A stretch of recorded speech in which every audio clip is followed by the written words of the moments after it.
Right. Pleasant good afternoon to all our viewers, wherever you might be. What a beautiful sight here at the New York City Oval #1 ground.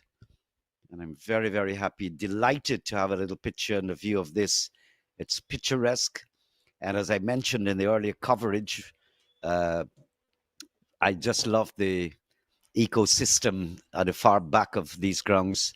Beautiful indeed. I'm glad to be a part of this. My name is Naeem Chan. I'm going to be going through with your commentaries, and I'll be joined by Delvin Neblett, a colleague cricket commentator here in Guyana. So we'll be together joining forces along with Andrew Singh, our technical manager, to bring you the coverage, alongside, of course, our massive production team in Albany. Good afternoon again. Brilliant sunshine. Delvin is with me. Good afternoon, Delvin. Good afternoon to you, Naeem Chan. Indeed, a lovely day for cricket. And it's always a pleasure to be here in commentary with you. Minor League Cricket Action 2025, and looking forward to this encounter between the New Jersey Stallions and the NYC Titans. So the NYC Titans, they've won the toss. They've elected to take first strike. And there's just trying to peer into some information we've been gathering.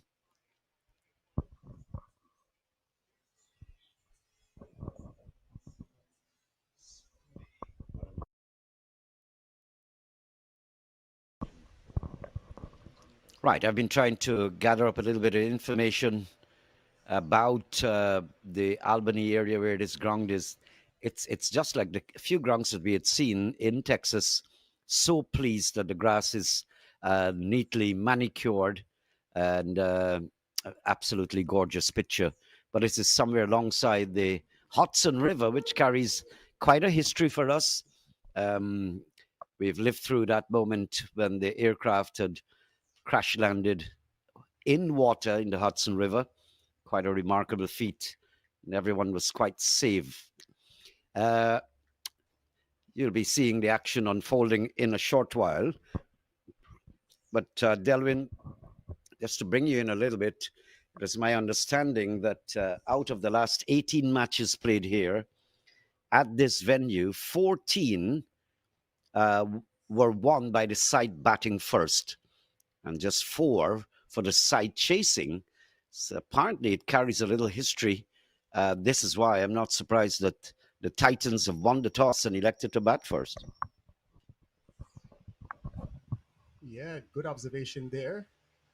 And we oftentimes speak of the pressure that is involved in a run chase, runs on the board. It always makes it a bit easier for you to have to defend once you would have set a target, at least a decent target. So we're looking forward to see exactly how many these Titans are going to be able to accumulate here today. Naeem spoke about the conditions. And what we can acknowledge is that cricket is one of the faster developing sports in the US.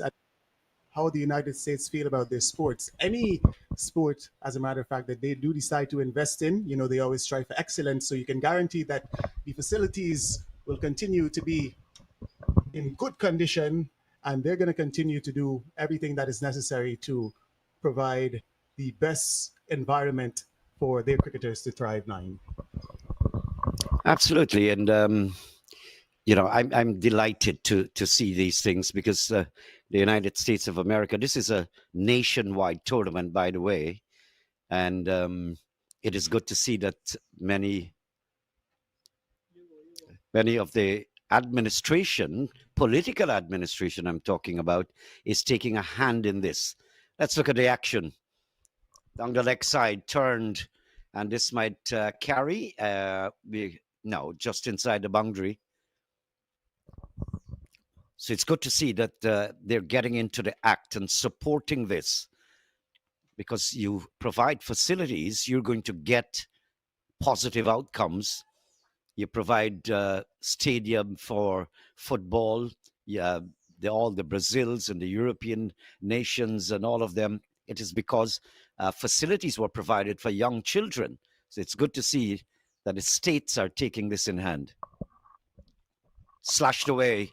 This is not going to carry towards the boundary. There's a man down up to the third man position. 3 runs on the board so far.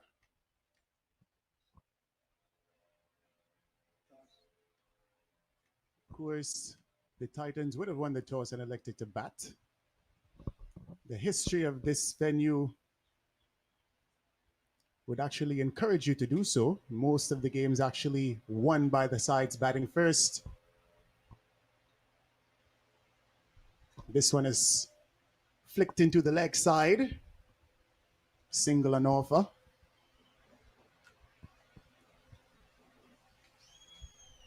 And of course, early in the innings, Naeem, even in the absence of the boundaries, you want to see these two batters run hard between the wickets to actually keep the scoreboard ticking over and wait on their opportunities to go big.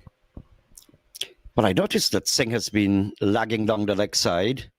I don't know if it's by choice or involuntary, but he's been keeping down the leg side. So all of the deliveries struck from the bat went down the leg side.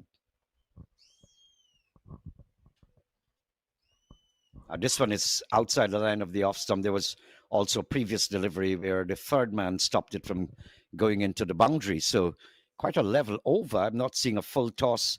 There's one dot ball. So pretty steady start from the bowling department. For the batsmen, I think they've done pretty well to push the score on to 6 in the power play in the first over while they get accustomed or acclimatized to the conditions. Yeah, very good by Jagdeep Singh so far. He's very used to bowling with the new ball, and his control so far has been decent. Finishes with a dot ball, and after 1 over, the NYC Titans are 6 without loss. We're going to see at the end of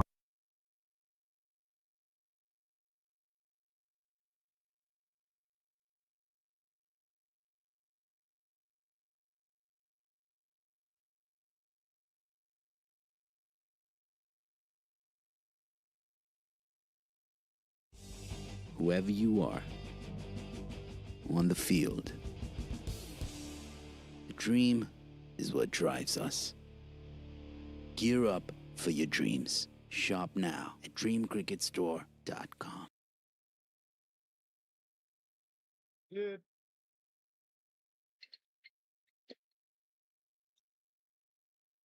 Good. Okay.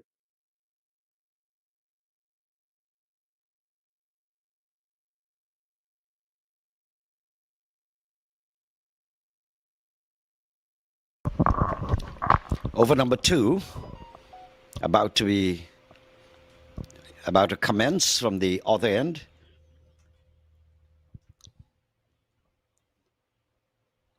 Good delivery.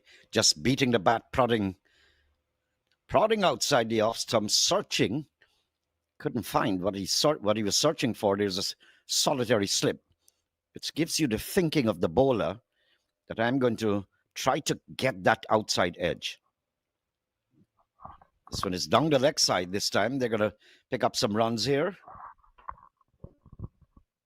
Yeah, a bit of spin employed in the very second over. And they know that sweep shot. You usually see it employed on a large scale in an attempt to negotiate spin. But it's not funny how this format of the game has attracted the spinners coming into play, even from the first delivery. I guess this started off with New Zealand in the one of the World Cups some 3 decades ago. But it's not funny. It's really caught on. A dot ball on that occasion. And most definitely, Naeem, the likes of Daniel Vittori and Sunil Narain, they really did start that era of allowing spinners to take the new ball, and they would have taken the new ball with great effect for many years. Yes, now there's a proliferation of it with all the spinners starting. It was an unwritten rule many years ago that the sheen of the ball allowed for pacers to get into action. That has changed. Rashid Khan and company, they've all been dominating. Yeah, the likes of Akil Hussein usually bowls exclusively in the power play. Recently has been employed in different phases of the game, as we see a dot ball there for Milavarapu. Well, you're right on target with these Indian, Sri Lankan names. Right on target. Delvin is into broadcast as well.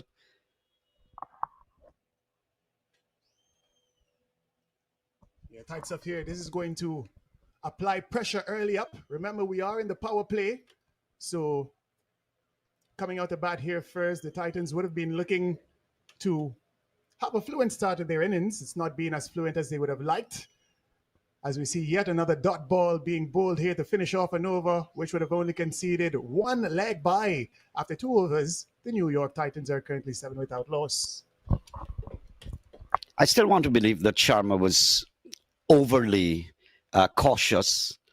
And of course, he refused to come out of his crease to greet the spin, which allowed the bowler to give it an extra dose of flight, luring the batsman. And when a batsman is not coming out to greet you or wanting to hit you, the bowler is encouraged, let me give him some more flight. And let's see, he might eventually come down, get the outside edge. So I think Sharma was very, very, maybe overly cautious in that over. That in itself, time, it's an error that you see a lot of the inexperienced spinners who are asked to bowl in the power play. You see them make that error of trying to bowl a bit too quick sometimes. So it's good to see the bowler take pace off, even in the very first over of his spell and the second over of the innings. Good attacking cricket. As we see it changing the attack, Wick comes in and immediately dispatch for a boundary off the bat of Mohammad Naseem. That was a beautiful shot, lots of poetry inside. Yeah, it was. I just seem instantly to recall the likes of Suresh Daniram. May not have played for the West Indies senior team, played for the West Indies A team, but some of the most glorious cover drives that I've covered in the many decades. Suresh Daniram was one of those that played that cover drive with distinction. Of course, the geniuses like Lara and Hooper and so on would have done the same. Better ball on the second delivery from Stephen Wigg. It's bowling around the wicket. But on the big stage, that's why it just now I was taken aback a little bit by the fact that so much of flight was given in the last over. On the big stage, you can't do that. Now down the pitch. Now that one went higher than longer, but I think that got straight into the side screen. That's exactly what the batting side, they want the clock to keep ticking and the scoreboard by extension. And Naseem, they're taking up the challenge. Yeah, most definitely. Mohammad Naseem taking the initiative, advancing down the track.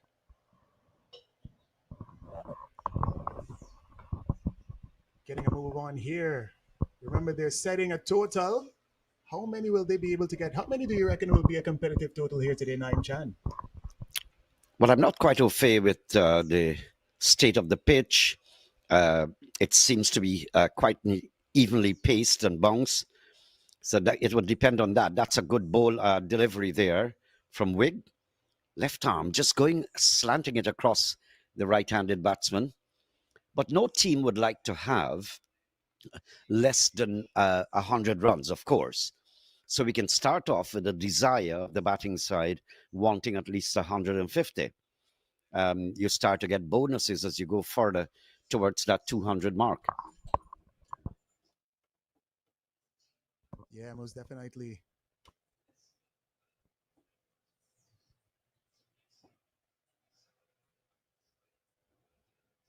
Pushed into the offside. No run on offer. And of course, these guys, they're part of a minor league, essentially a developmental league in the United States. A lot of these young men that we see on display here, they're going to have aspirations of participating in the major league and to some extent even representing the United States in the future. Not a nice one through the offside, flowing. Lots of cricket in the Caribbean right now. And I guess that's the end of the over, by the way. Over number 3 concluded.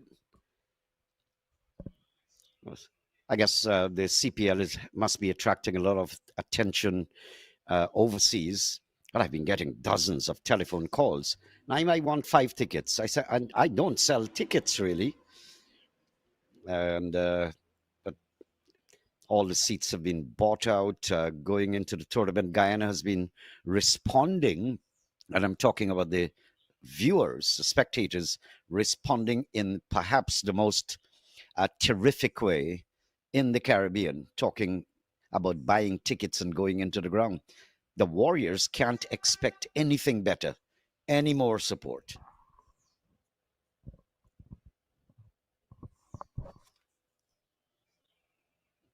Swing and a miss. Well bowled. Milavarapu just beating the batsman all ends up there. And the batsman acknowledging walking down to do a bit of gardening. I'm not sure if the pitch had anything to do with that, just a bit of good bowling on that occasion. Good delivery. And he's been allowed to flight the ball, giving it a little extra dose.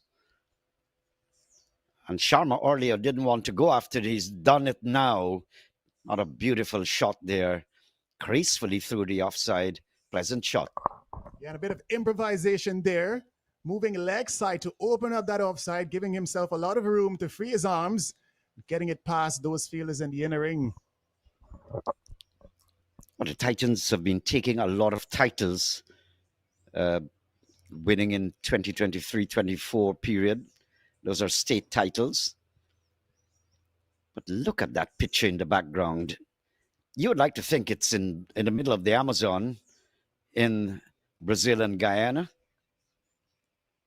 Deceived there, Sharma. Slow ball, held back. And Sharma was on the back foot looking for the ball, fumbling a little bit, flinching. Taken by the wicketkeeper. Good ball. And what I love to see is the slip being involved. We love to see good aggressive captaincy. This one, bit leg side, crashes into the pad. No run and offer. Yeah, we love to see the captain supporting the bowlers by setting aggressive field placements. It's now left up to those fielders to actually make the most of those opportunities whenever they do present themselves. Now stock swept straight down the ground into the onside field. Might have uncertainty there among the batsmen whether to keep on running, just keep running. I think they were deliberately waiting on whether the ball will get into the boundary. Not a good sight, actually. Yeah, not the best bit of running between the wickets. Victim of a bit of ball watching on that occasion. The batsman probably thought that it would have gone into the boundary. Looks to have been a bit of good feeling in the end as this one is once again swept into the leg side. A fielder is in pursuit. He's going to pick it up on the long leg boundary. 2 runs added to the total, 24 without loss from 4.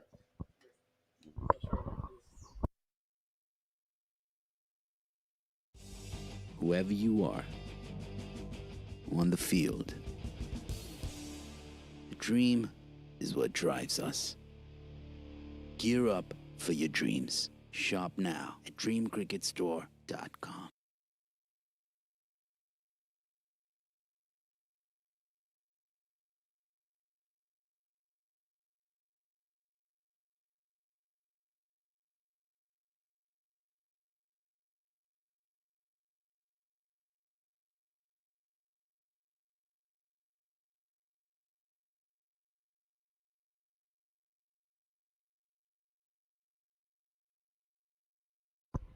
Getting ready for over number 5. A decent start for either side so far. Just 25 runs on the board. However, the Titans, they haven't lost a wicket as yet. And despite restricting those Titans to a run rate of just about 6 runs per over so far, the New Jersey Stallions have not been able to get a breakthrough.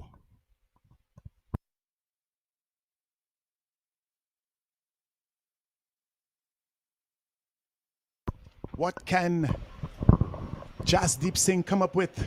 This one is a bit short. Pulled into the leg side. Are they going to come back for 2?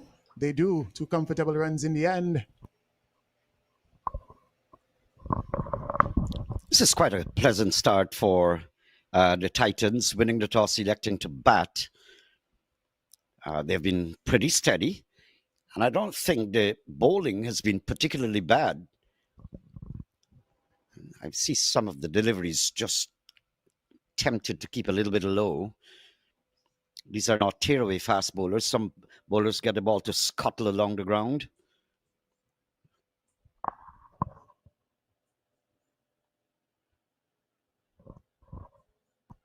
Once again, a full length delivery pushed into the offside for a single.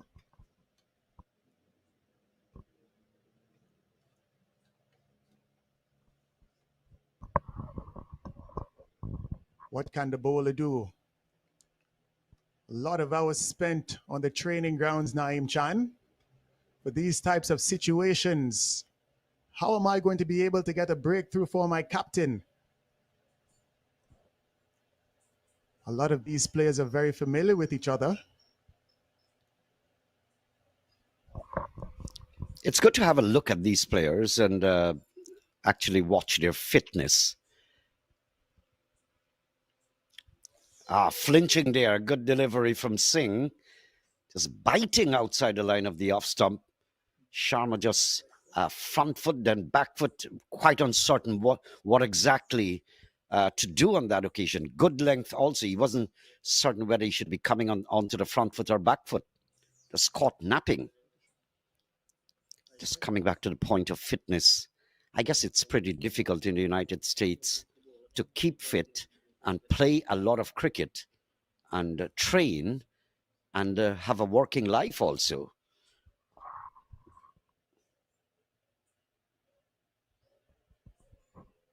One wants to run, the other not responding, and then a bad return. Oh, messy cricket there. Yeah, not the best bit of cricket on display there. However, the Titans will be feeling that all is well that ends well. Just one delivery to come in over number 5. Garanshu Sharma on strike. Relatively experienced player, 47 matches in the minor leagues so far. He would have accumulated in excess of 900 runs, batting at an average of 22.2. Well, thank you, fellas. Scrolling up all those little bits of information. Andrew and Delwyn teaming up there. Good teamwork. Final delivery. Another one that has Sharma just jumping a little bit. I noticed the ball not coming up. That's the end of 5/20 without loss.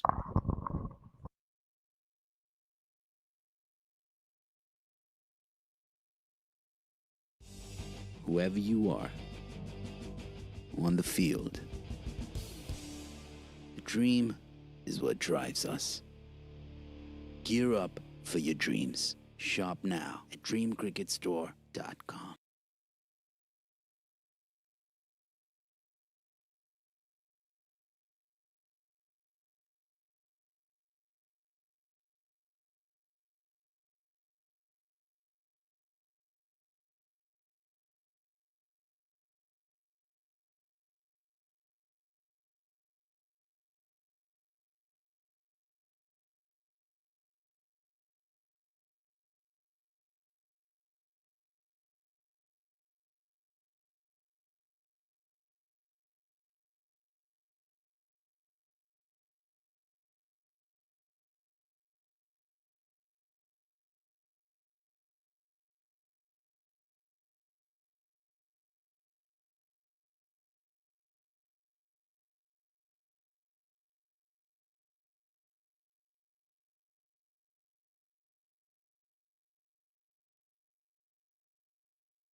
Stephen Wigg back into the attack, getting ready for over number 6.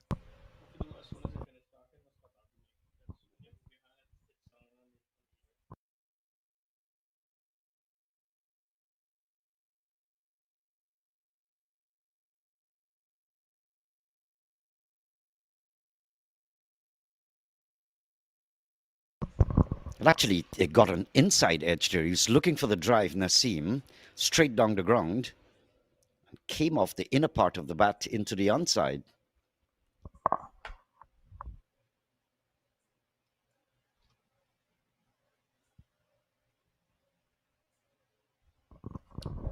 Well, I know it had to come sometime because the overs are trickling away, and Nassim is very conscious of that, and Sharma. On that occasion, plundering one through the offside. They've played some exquisite offside shots as well. The overs are getting away, and at 30, they know that they've got to step on this gas a little bit more. But anyway, what they were trying to do is to set the platform, and I think they've done that successfully. But now you've got to step up. If not the boundaries, you've got to get ones and twos. This one is in the air. The fielder settles. And Stephen Wigg strikes back after being struck for a boundary. Mohamed Nassim, he was looking good on 22, but he's got to go. And the first wicket goes down for the NYC Titans. The score is now 34-1.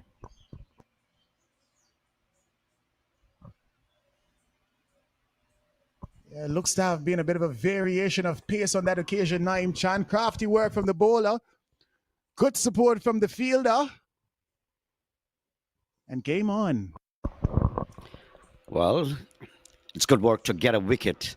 I think the fielding side needed that wicket to consolidate in their minds, and the actual paperwork must show that you're taking wickets, because the batting side will be dominating you. You don't want that, because every time a wicket falls, the rhythm of the batting side goes in disarray. They have to, a new batsman comes in, can put some pressure on him. The rhythm is broken. And so it's always good to pick up a wicket, even if it's sporadically.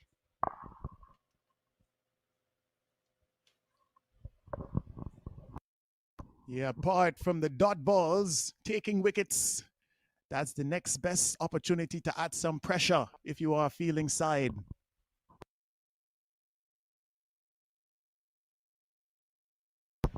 In these formats, the shorter format, the instructions are pretty clear.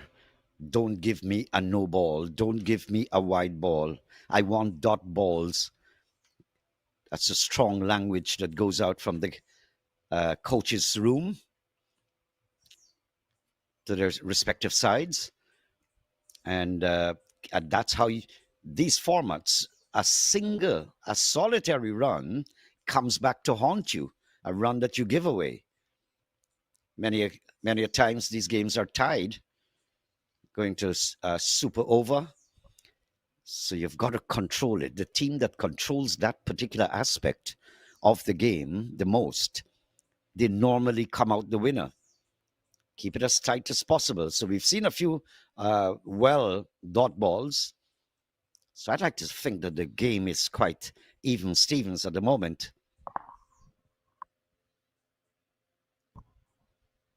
Yeah, and that one just being left outside the line of the off stump from the new batter, Mr. Pina Ghosh. Usually what you see after a wicket goes down is a bit of depletion in the momentum that would have been accumulated by the batting side. Most new batsmen, unless you are a Romario Shepherd or perhaps a Quinton Sampson, you do take some time to get going.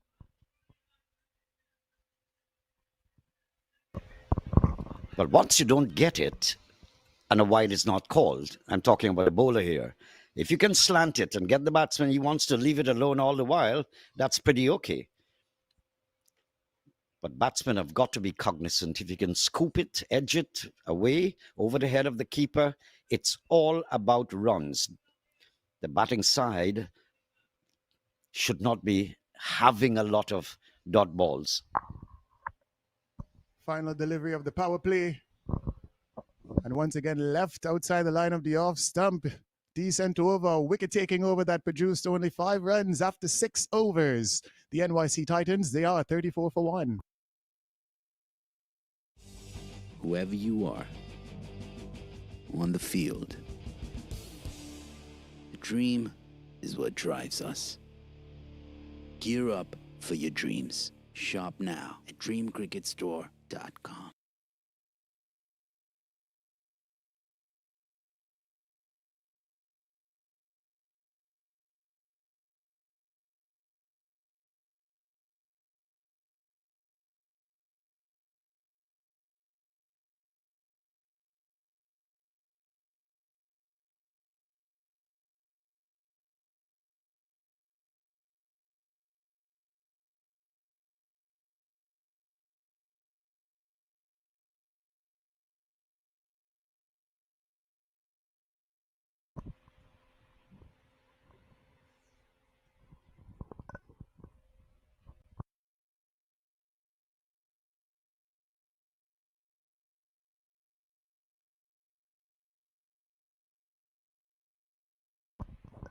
New batter at the crease. Relatively inexperienced. Just 6 matches to his name so far. He's got a healthy average in the early stages of his career, a high score of 57, and a current average of 48.3. So Pinangush, a lot will be expected of him as a top order batsman. He's come out to accompany Garanshu Sharma, who's looking to keep the momentum going as he strikes a brilliant boundary on this occasion. Quite fluent.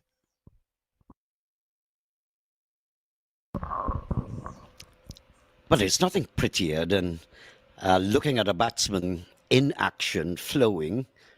That was quite a flowing shot.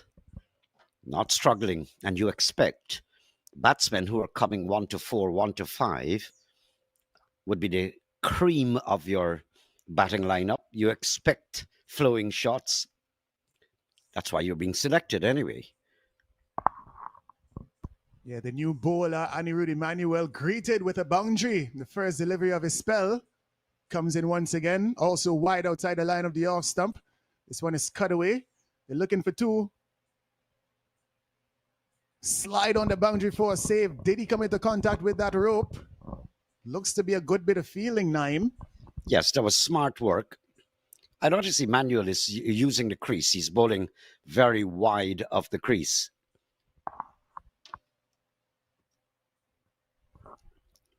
Few bowlers you see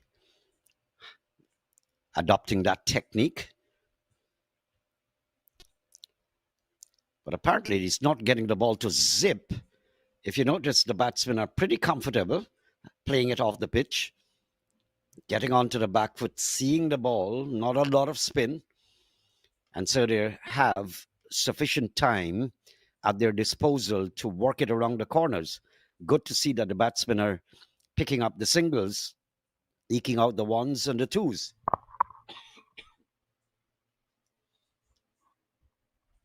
That's a major plus for batsmen who can't get away with boundaries, but just to keep that scoreboard going and to prevent or allow dot balls. You don't want that. And this is what Emmanuel has been brought into the attack to do. With just 14 wickets in his 40 matches, he's not the out-and-out wicket taker that you would find in a lot of sides. Nonetheless, he does apply a lot of pressure. He's quite the economist, Naim. And he's been brought into the attack to continue to stifle these NYC Titans batters, strangle them into inducing a foul stroke. Yeah, the previous delivery was a googly that comprehensively beat Ghosh. Sharma, correction. So no, I think that was Ghosh that faced that googly and beaten. Nice variety there from Emmanuel. Real brilliant sunshine around. And it's very, very hot in the Caribbean as well. But I see, if you look at the trees there and the branches, they're just swaying and fluttering away, nudged into the onside, just a single. But the important thing is that the scoreboard is moving constantly. 7 overs gone, 43 for 1.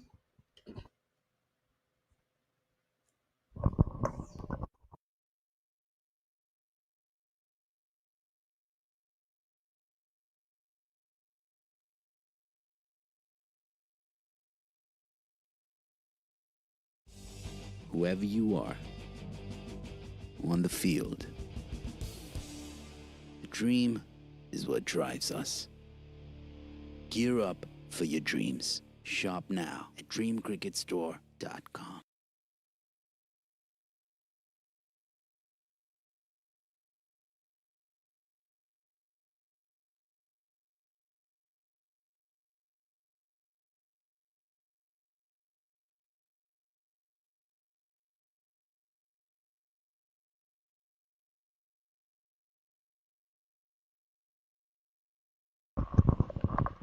Of course, we've got the uh, over 40 World Cup, where the legends will be in action. That'll be played in Pakistan, Karachi. That's coming up in November, early November. Sorry, November late into December. So that'll be played in Karachi. The West Indies will be fielding a team.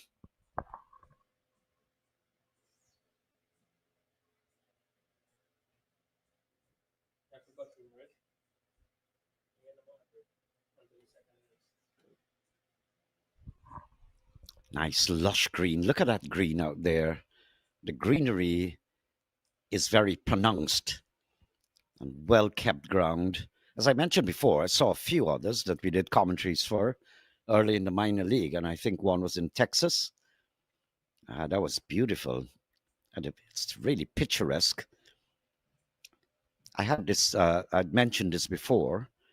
Visited a few of the grounds across New York, but then they had rules in some of these cities where you can't cut the grass lower than so many inches down the leg side. First delivery from Singh.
Good length delivery from Nawab Singh.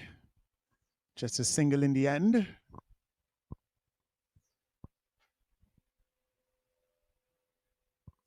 Ghosh moves on to 2. Sharma's on 21 from 24. He's been there right from the beginning. And he's going to be looking to bat as deeply as he possibly can.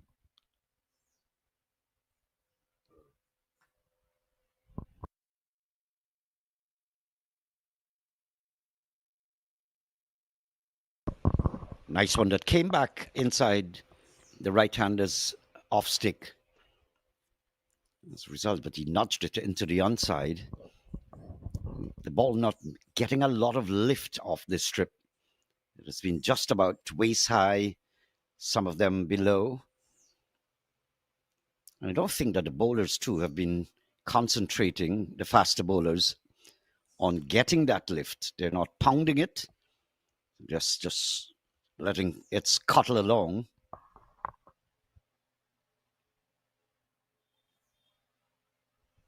Not a good delivery. This is quite a good over from Singh. He's already had 3 dot balls at the end of that over, 48 for the loss of 1. I don't think that the batting side, they know that they've lost a solitary wicket. And so they have been constructing and built the platform from which they can be in a position, a better position for the bigger hitters coming down. But 8 overs have gone. 48 is not exactly where you want to be. I think they would have wanted to be somewhere in the vicinity of 70 or so, sailing along by the halfway mark, closer towards 100. That's the ideal situation. But then it comes back to how good the bowling is, inhibiting the batsmen and just keeping them to their toes. Yes, Naim, the current run rate of 6 is only going to get them to as many as 120. In my opinion, that's not going to be anywhere close to enough. As it is, they still have 9 wickets intact, which is usually a good opportunity for sides to go big in the final stages of the innings once they would have preserved those wickets. Emmanuel has been good so far. Looks to be a wily character. A lot of spin on over here.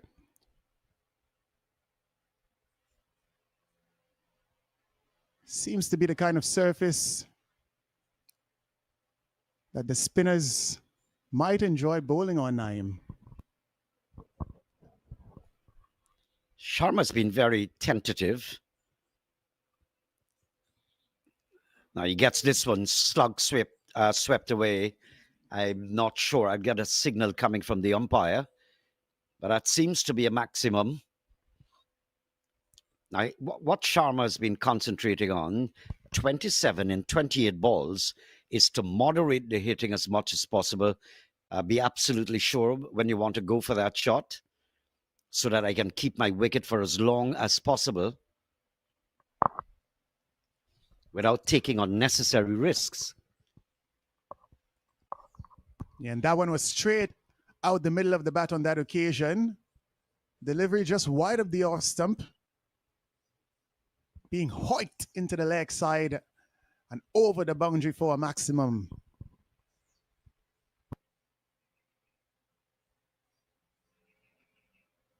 Two deliveries to come. Into the pads, pushed into the leg side. And one additional run added to the total. So they've garnered 7 here, Delvin, in the over so far. But you can see the anxiety in the batsmen to churn more runs out. They obviously would have realized that they've lost only a wicket.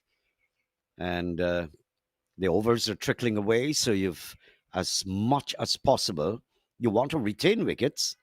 You want a good net run rate as well. So as we see in the CPL, net run rate plays a very important part. And it's so designed that it tempts the teams from ball 1 in a tournament to accumulate runs, win by good margins, so it can come back to favor you at the back end of the tournament. That's the end of 9:56 for the loss of 1. Yeah, 1 over shy of the halfway mark. I reckon after the 10th over has been completed, it's going to be time for a bit of reassessment by the Titans as it relates to the approach that they will need to employ heading into the final 10 overs. Well, 20 overs used to appear as though it's pretty short. Now there's so many structures and infrastructures and ideas and technical things that have been developed, initiatives over the past years, that all of a sudden you should realize that, okay, we've gone through 10. The other 10 is a pretty long journey. If you know how to negotiate it, you can ramp up runs. So it's good that they've kept their wickets. The little discussion during the strategic timeout, no doubt, will be about trying to just step that run rate up a little bit, down around the 17th over, when you can go out a little more. Pulled away. That's gone all the way to the boundary. This is quite a fast outfield, and it was full into the bat. Just got a nick onto it, actually. The fine leg had no chance. It went down towards the backward square area. Yeah, just helped it with the angle. Easy as you like. 4 runs to the total. Pinak Ghosh looking to get a move on. He's on 7 from 11. His partner Sharma on 28 from 29. Nawab Singh looking for a breakthrough. In he comes. Looking for a wide Yorker. Instead, it's just a full delivery wide outside the line of the off stump. Bit of bat on it, but no run on offer. But Nawab has been straying down the leg side, as we saw with that boundary. And then the very next ball, very wide outside the line of the off stump. I mean, if you bowl it wide and you're able for it not to be called a wide, then you're in business. Absolutely. He's got to just get it right. That one just coming back into the left-hander a bit. Bit of movement on offer from the seam bowler. Quite a high arm action. Seems to be running in with decent pace.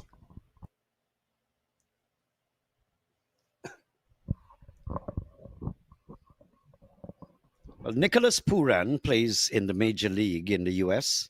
So this might be of interest that he was sanctioned by the CPL with a level 1 charge.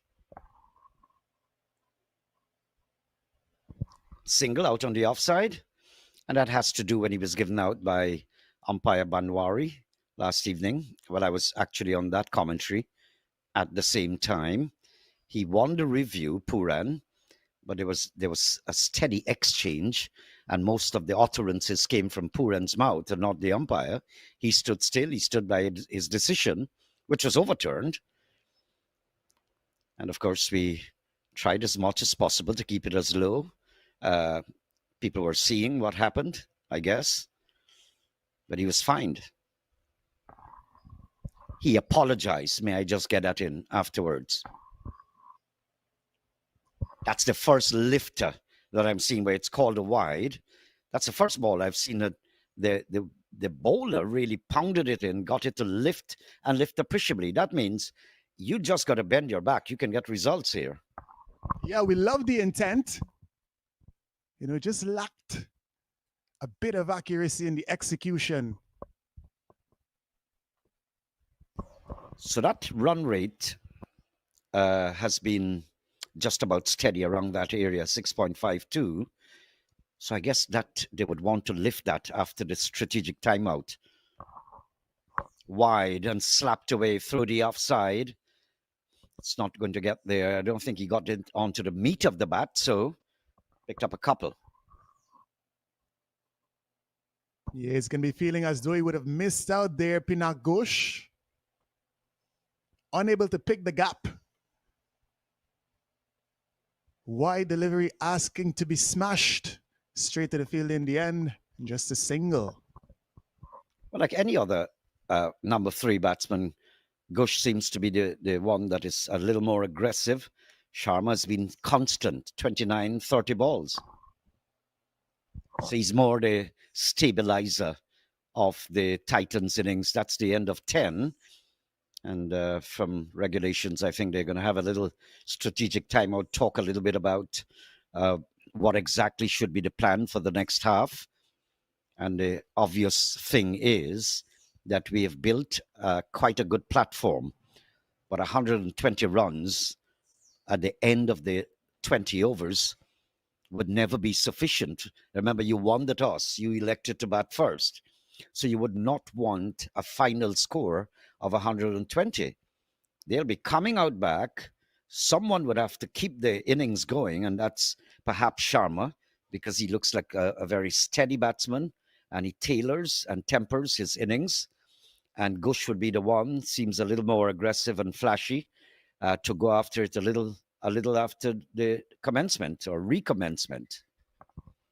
So we'll have a little strategic timeout here. Delvin and I will be working out some strategies here.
Ready for the resumption of the second half of the first innings in this match.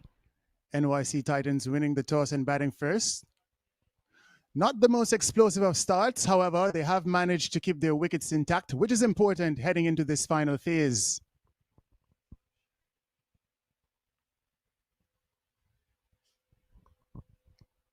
Milavarapu, he's in for his third.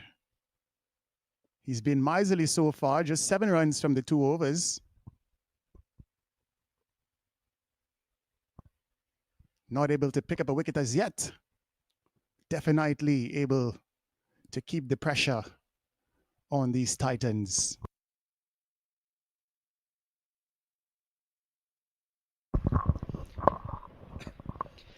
Well, fresh from a water break, from a little discussion with the coach and the management of the team. Okay, fellas, you've built quite a good platform, 66 for 1 at the halfway mark.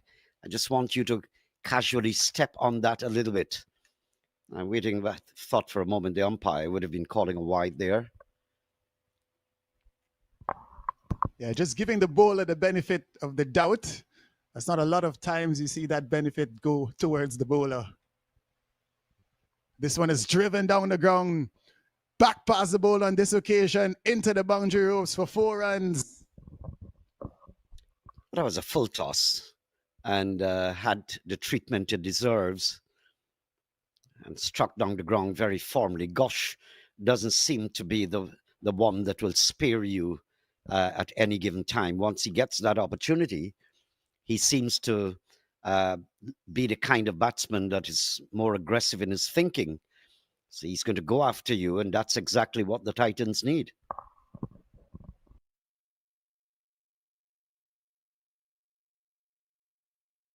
Yes, Sachin Milavarapu unable to land on that occasion. It is one of the challenges of being a slow bowler. You must be able to exude control. Left arm orthodox, bit wide of the off stump, pulled into the leg side for a single. Milavarapu. Yeah, we got to call him halfway there, probably Miller or Rapu.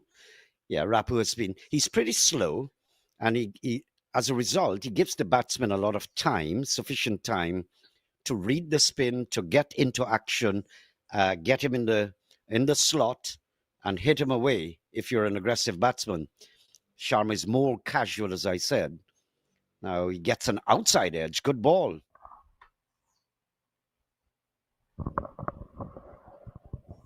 Yeah, good dot ball there on that occasion. 6 runs coming off of this, the 11th over and the third in Sachin Milavarapu's spell. Finishes once again with another dot ball. 11 overs gone. NYC Titans 71 for 1. Well, they're going, if you watch on your screen, you'll see the run rate 6.45. And I'm sure that the instructions are, could we get that up for the next 3 overs, maybe to 8? If we can get it up to 8 and you keep going and floating along, cruising, by 15 overs, 16 overs, we should get it up to 9. And then coming down to the back end of the innings, we got to end up with 10. But that's the ideal situation. So first of all, you still want to keep your wickets intact because it adds unnecessary pressure on the rhythm of the batting side. Every time a new batsman comes in, you have to build back that confidence, get your rhythm in again. So you don't necessarily want that, especially at the back end. Changing the attack. Some right arms, finger spin.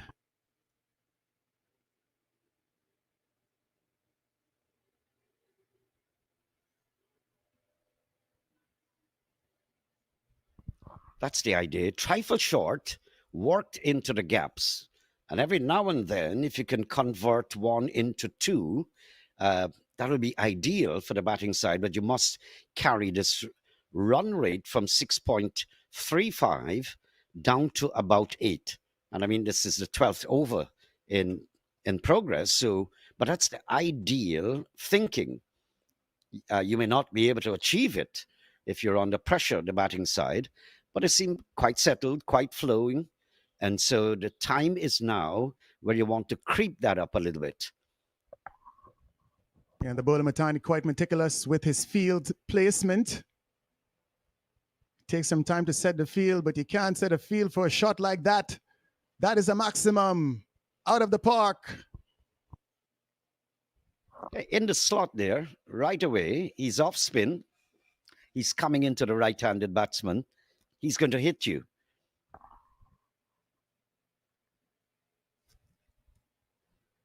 In the slot indeed. Impetus being added to the Titans' innings. Sharma's moved up to 37. He's looking good. He's got a bat through. He's already gotten himself settled. And how many they eventually get to is going to be largely dependent on Garanshu Sharma. Trifle short, pulled hard.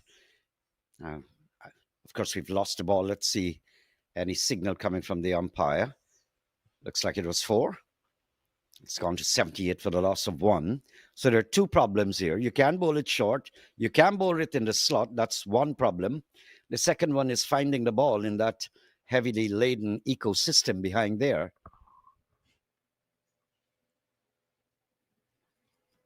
Yeah, quite difficult, the life of a bowler. Sometimes even the life of a fielder in the sport of cricket. But this is why we love the game. Quite unpredictable. You know, Sharma seemed very sedate so far in his approach. That looks to be a catch. Yeah, because I'm seeing on our on our scoreboard, I'm seeing a change of batsman. So of course we missed that. Wasn't quite visual for us. So looks like Sharma has gone. Yes, he is.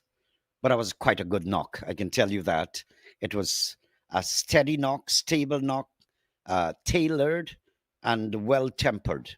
So I think Sharma laid the foundation or helped to lay it. And it's not like he was batting extremely slow because he was practically going to run a ball, which is good. If just to have your side, not losing wickets regularly. And so to keep the amount of wickets steady so you can build that platform for a big onslaught later. So a little setback, 78 for 2. Over number 12, Matani has dropped short in this over. 6 was struck off him. And then he got a wicket. So quite an eventful but nice over. 7 runs coming off so far. Still 2 balls to go. Yeah, he has come back well after being struck for a maximum. Picking up that important wicket of Sharma.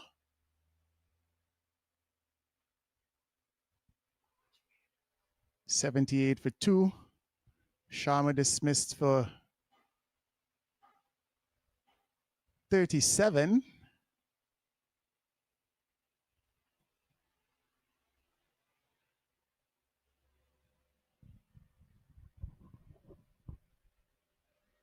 He would have faced 36 deliveries. And of course, he struck 2 maximums and 2 boundaries.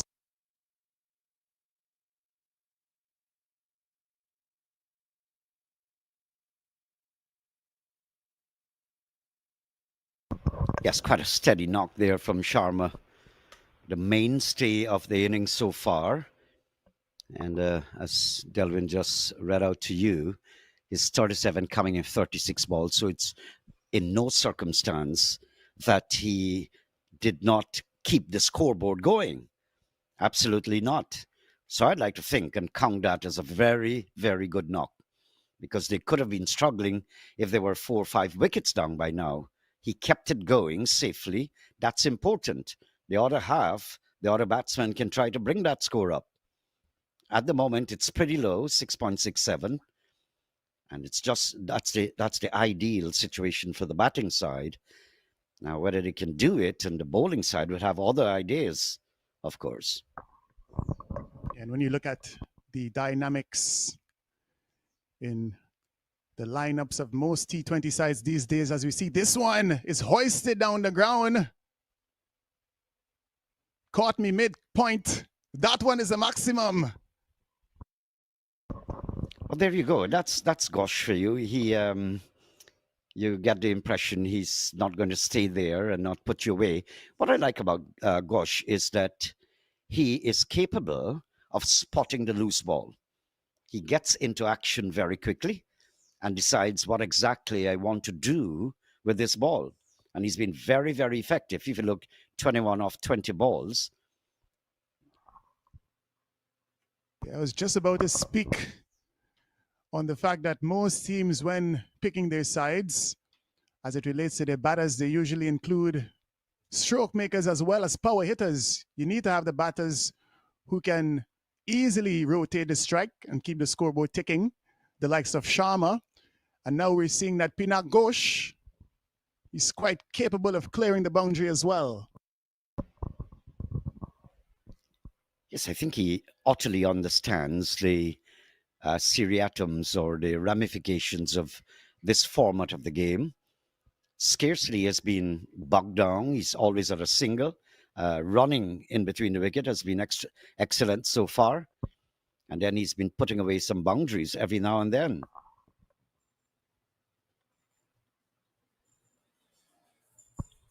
'87 for 2.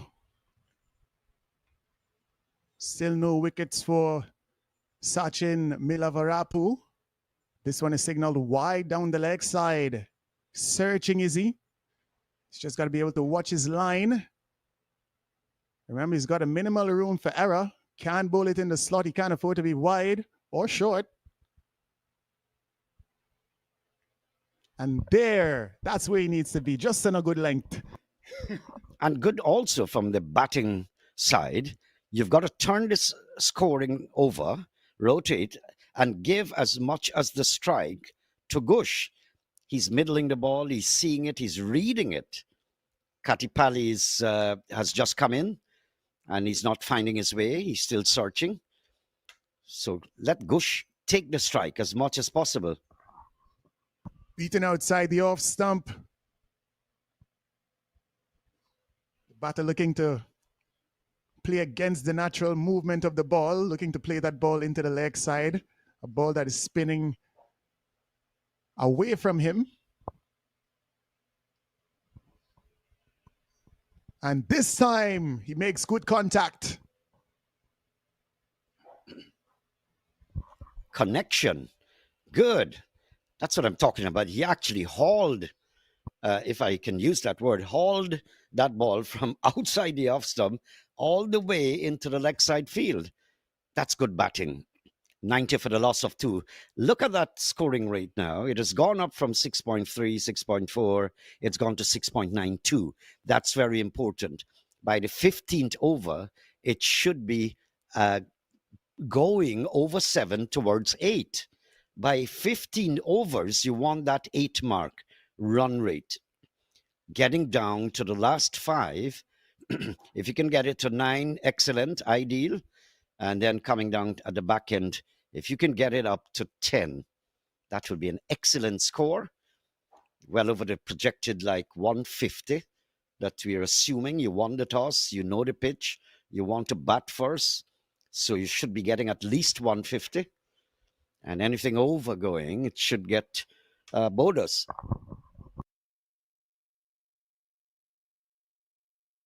Wide outside the line of the off stump, and the sweeper picks up on the boundary.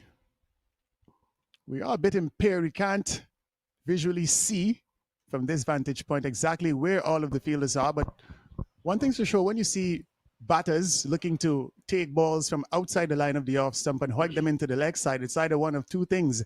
It's either that is in fact a strength of that batter, or he's just looking to find the gaps available in the field.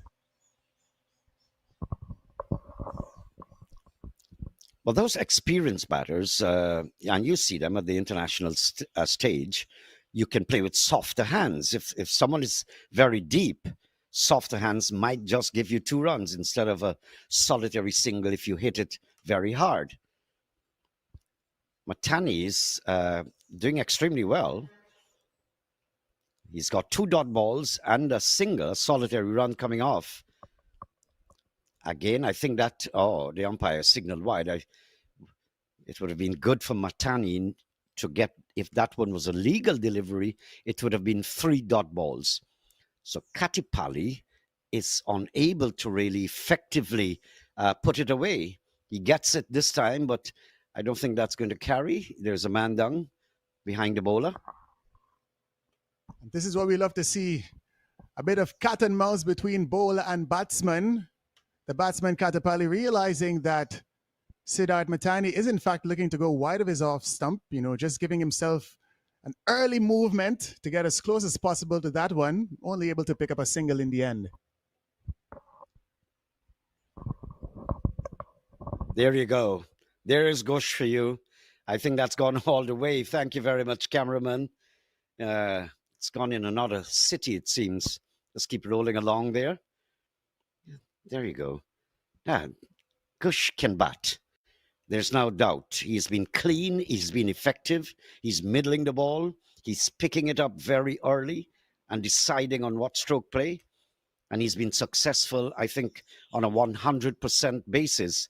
Every time he goes into a shot, he gets it right. Yeah, hitting that one into one of the neighboring boroughs.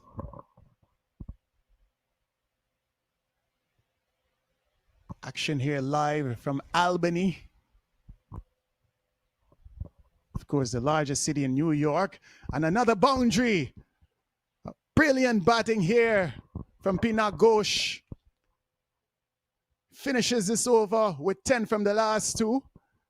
And a total of 13 from the over. This is exactly what the Titans need. A big over here. It spreads across the entire net, the run rate. So look where the run rate is. Imagine I'm the doctor. I called for that. It brings up the 100. I said at the end of 15, there should be 8 somewhere going towards 9, or at least you must get a run rate of 8 at the end of 15. So you have 5 overs to up that. Ideally, do want to be just about that 8-9 and over mark with 5 overs remaining. They're at 7.3 so far. And the Stallions captain is going to return to his strike bowler. Jasdeep Singh took the new ball. So far he's bowled 2 overs for 11 runs. Hasn't picked up a wicket. And that's exactly why he's being brought back here. Looking for a breakthrough. Ashish Katapali. 4 runs from 6. Pinak Ghosh. He is the important wicket. 34 from 27 so far. I think Gush has outshone Sharma. Sharma's had his 37 of 36 balls. But look at Gush. He's in absolute control of his faith. 34, 27 balls. He's the non-striker. Beaten outside the line of the off stump. It was an attempt at a flashing cut stroke. Not able to make contact with it. Singh has been very steady in his other 2 overs. Very steady. He's bowled to the wicket. Engaging the batsman at all times.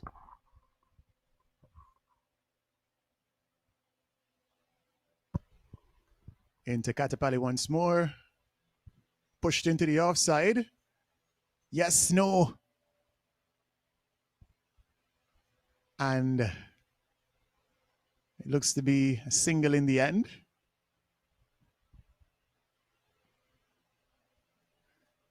Yeah, just coming back to Pinak Ghosh's stroke play really has been a lot more fluent than most of the other batters we would have seen so far. We spoke about that 37 that Sharma made. You know, he was out there for 36 deliveries, but he really never really looked 100% comfortable. Yes, he was not in absolute command. Gush has been. I mean, he's uncertain there, but even when he's uncertain, he gets the scoreboard ticking. Nice cheeky single. I'm looking at the flannels of the players, and I'm looking at the heavy brush outside on the trees, and look at the leaves just swaying. So there's a nice, healthy wind coming across the ground to cool the players down. There's so many countries that had that heat wave in France, in the United States, and even in Guyana.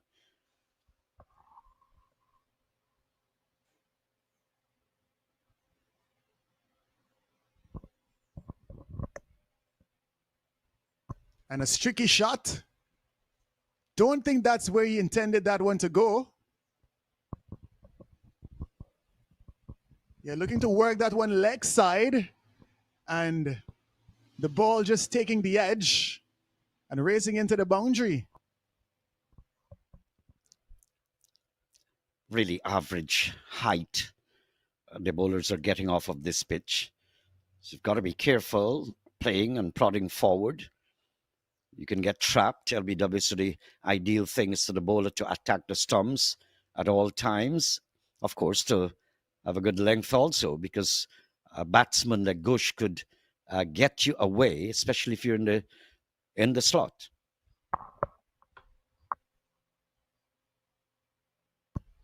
Well bowled. You're looking for those Yorker length deliveries. Katipali has not been in the nick, but he's scored 9 of 10. I'll give you a pass rate, but you just got to step that up a little more. No captain would want a runner ball from the batsman, especially it's approaching the conclusion of 15 overs. Push down to long on. Fielder picks up, just a single in the end. And now that brings us to the end of over number 15. NYC Titans, they've reached 110 for 2, 5 overs to go. How many more will they accumulate? That's not a bad position. I was hoping, ideal, that it could be about 100, 115, 110, and they've reached there. You've got you've got 5 overs. 5 overs, a lot of damage can be done in this format of the game. And we see that as often as possible. I was describing Nicholas Pooran. He got to 90 last evening. He was going very steadily. And in 1 over, these guys can change the whole equation. You know, unfortunately, he had a little infraction and confrontation with the law and the rules, for which he was sanctioned and fined. But it's not something that you see regularly from Nicholas Pooran. These things are going to happen. It's one of those expressions we speak of a lot when dealing with authority. You've got to be able to comply first and then complain. Of course, you know, we're only human beings, so emotions a lot of times tend to take over.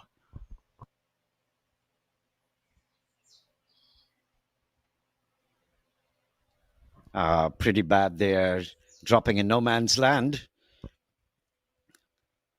I saw in one of their CPL games, I can't recall which one I was on, and 3 men were converging to take a catch, the Warriors against some other team. 3 men. They actually reached the spot where the ball would have fallen onto the ground, and all 3 stood up watching each other. I've not seen a more silly event unfolding at that level of cricket by 3 men. Not one of them had their hands outstretched or saying something. And I was hoping that no schoolboy would see that, because at that level you expect a little more sense to prevail, a little more professionalism. There you go, Gush again. He's not going to sit there. Now that's what Katipali would have to do more often. Get off the mark and just give Gush that batting, that strike.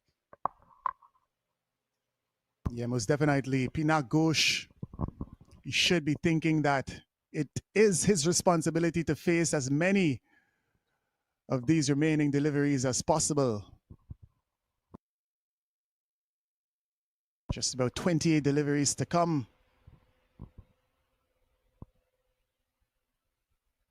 Single into the leg side. Brings Ghosh back onto strike.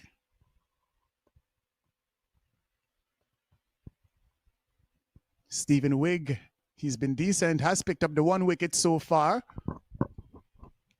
The wicket of Mohammad Naseem for 22. Does he have a few more wickets in him? He's bowling to a well-set Pinak Ghosh. And this one is into the leg side. Easily flicked away. And a single added to the total. 37 from 30. Good setup here by Gush. Just Kattipalli should know that he would have to turn that strike over as often as possible because he's not giving signs that he can get it away. He's not finding his rhythm.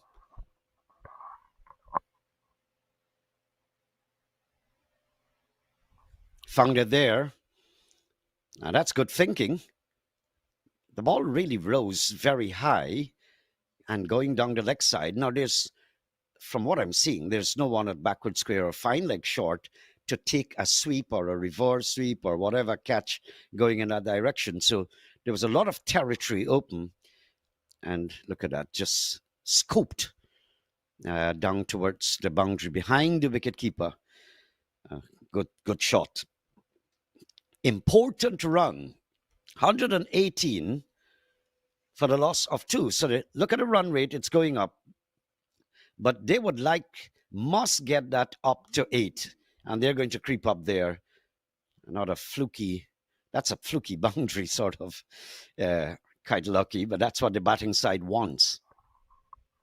Yes, he's going to tell you that he placed that very well on that occasion.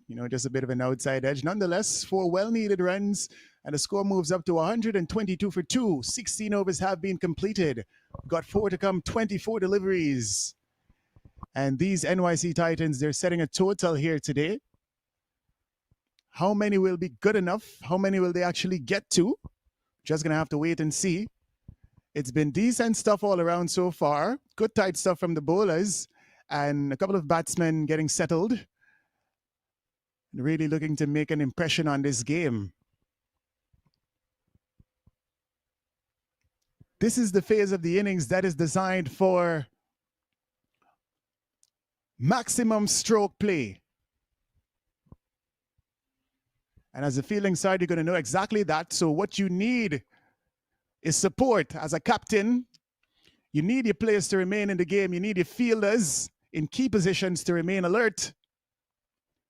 They've got to take the catches when they come to them. Sometimes a spark of brilliance can create a run out of nowhere even. And so many teams in the world these days are filled with those players, X-factor players who can win matches for you with bat, ball, and in the field. Pushed into the offside, just a single. 1 run added to the total. Ghosh moves up to 38. Well, just in case you've switched on a little bit late, the 2 teams here are the New York Titans and New Jersey Stallions. That tells me I'd be expecting he-men and masculine in their demeanor, coming out in a short while to bat. They're in the field. You can have a look at them. But the Titans won the toss, elected to have first strike. And you can see the score there, 1, 2, 3 for 2. Just got to up that scoring rate a little bit to make it an ideal something. Down the ground, Kattipalli has just not been able to put it away. And we're seeing the intent here. Kattipalli now getting into more of a positive frame of mind. They've done the job now, if you ask me. 8 wickets intact with less than 4 overs to go is what you need if you want to give yourself the best possible chance of going after everything in the last 5 overs. That's pretty wide. What happened? He's out. Got the outside edge, actually. Good work from the wicketkeeper, but that was very, very wide. And Ghosh, in the exigency of the situation here, was trying to make contact with everything. I can't blame him. He's been positive. It has been a good knock, very well tailored and tempered. Very responsible also. Nice stroke play. We'd seen a few exquisite shots. He's gone for 38 and a very good knock from 32. And sometimes this can actually be a blessing in disguise if batsmen are bogged down. He wasn't bogged down. But there are times when you're glad if you've got pinch hitters sitting on their seats and their buttocks inside of that camp, you want them out here now. So sometimes it works out. This might be a relief for the bigger batsmen, the hitters, We saw that in the last Warriors game. And when Moeen Ali was not connecting, and then suddenly he was out and Romario, Shepherd, and the big ones, because there were lots of wickets still standing. So, in a way, it's a kind of blessing in disguise. And so, but I don't think that was the situation here with Gush. Um, Good knock. He led off from the beginning. Sharma was more steady and concentrated, but Gush was after it. Good stroke play, good innings. Yeah, well bowled by Nawab Singh. Has been good so far. Picks up his first wicket. He's conceded just 16. The man dismissed Ghosh himself. Really did exceptionally well to put his team in this position of 124 for 3.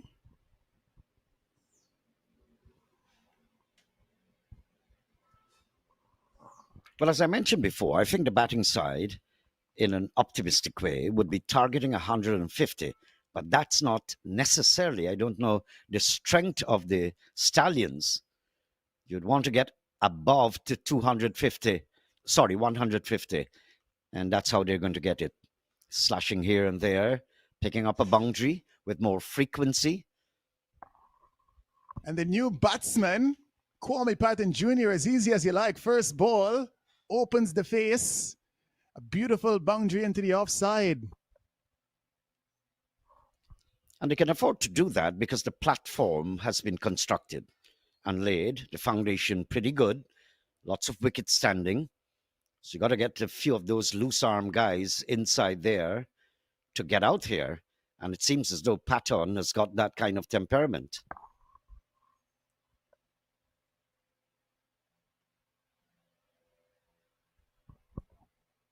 Pushes this one down to third man for a single. He comes in ahead of his captain, Jalad Dua. Must be capable of playing those big shots that the Titans need at this stage.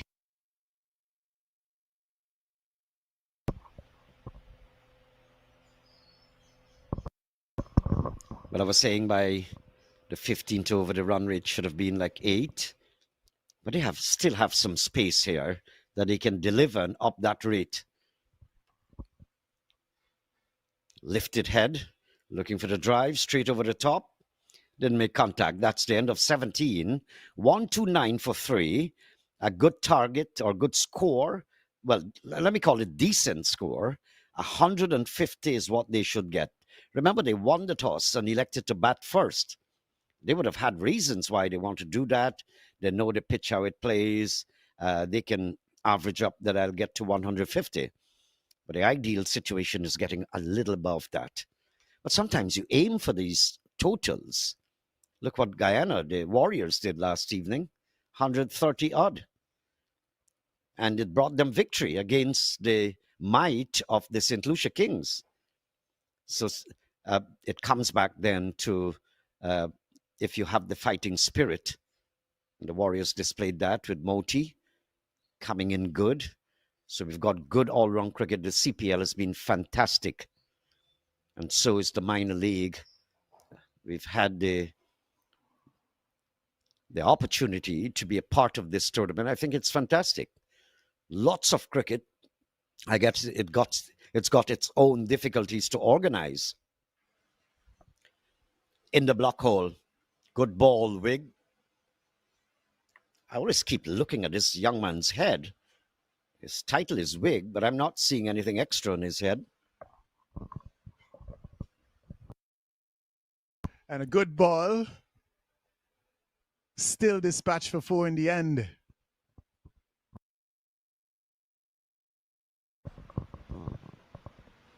Yeah, Kwame Patton Jr. doing just enough to dig that one out from crashing into his stumps.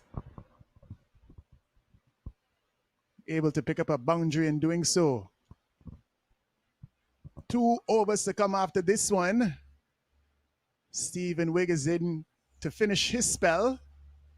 The captain, Jasdeep Singh himself, has got 1 over to come. He's utilized 6 bowlers so far. I reckon Nawab Singh, he's going to be bowled out. He's got one remaining. Siddharth Matan, he's got two.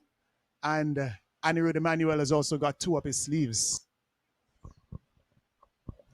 I think the fielding captain has been searching, rotating his bowlers as much as possible. Well, that's a lucky boundary. Would it go?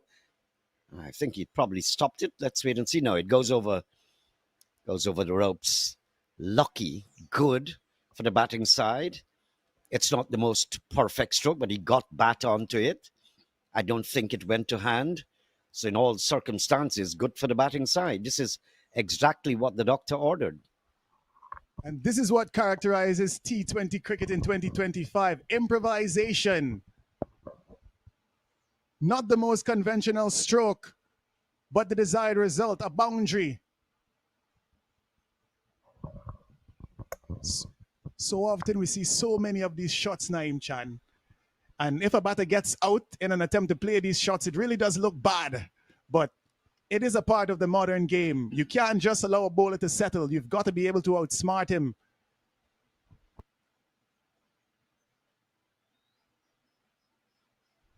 Short, slapped away. He's not going to get past that man. I think that the father of all of that is A.B. de Villiers. One masterful genius at the T20 format. Sometimes you actually hope that these men never retire from international cricket. So it was such a joy. The reverse sweep, the scoops. He did it all and mastered it. And it's ugly to look at batsmen trying those innovative shots and not getting it. They look ugly. Yeah, Mr. 360, as he was more affectionately called, just because of his ability to play those strokes all around the wicket. As we see a lifting one here from Stephen Wigg. Looks to be a slower bouncer. Umpire signals one for the over, but a good dot ball on that occasion. Excellent, because it was going straight over the middle stick. That makes it good. It's coming into the body of the batsman. I've been describing a few female games, and the confusion reigns. And I almost called him a batter. It's still orthodox.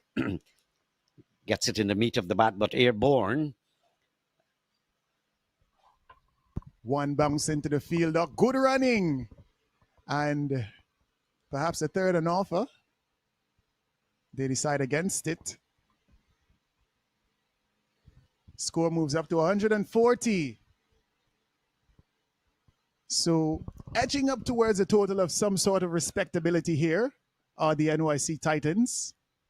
Will they be 100% happy with it? Not exactly sure. Nonetheless, runs on the board are runs on the board.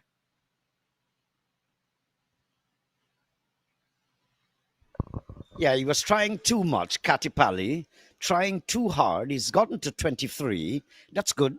Good knock. Supportive to his team.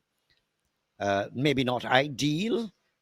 Could have gotten about scoring a bit faster, but he was unable for most of the time, unable to put the ball away successfully. But he's made 23, and that's good. Off 20 balls, you still got 2 overs here. And in 2 overs at the international level, I know you've been looking, I guess all of you, at the big stage. In 2 overs, a lot of collateral damage could be done.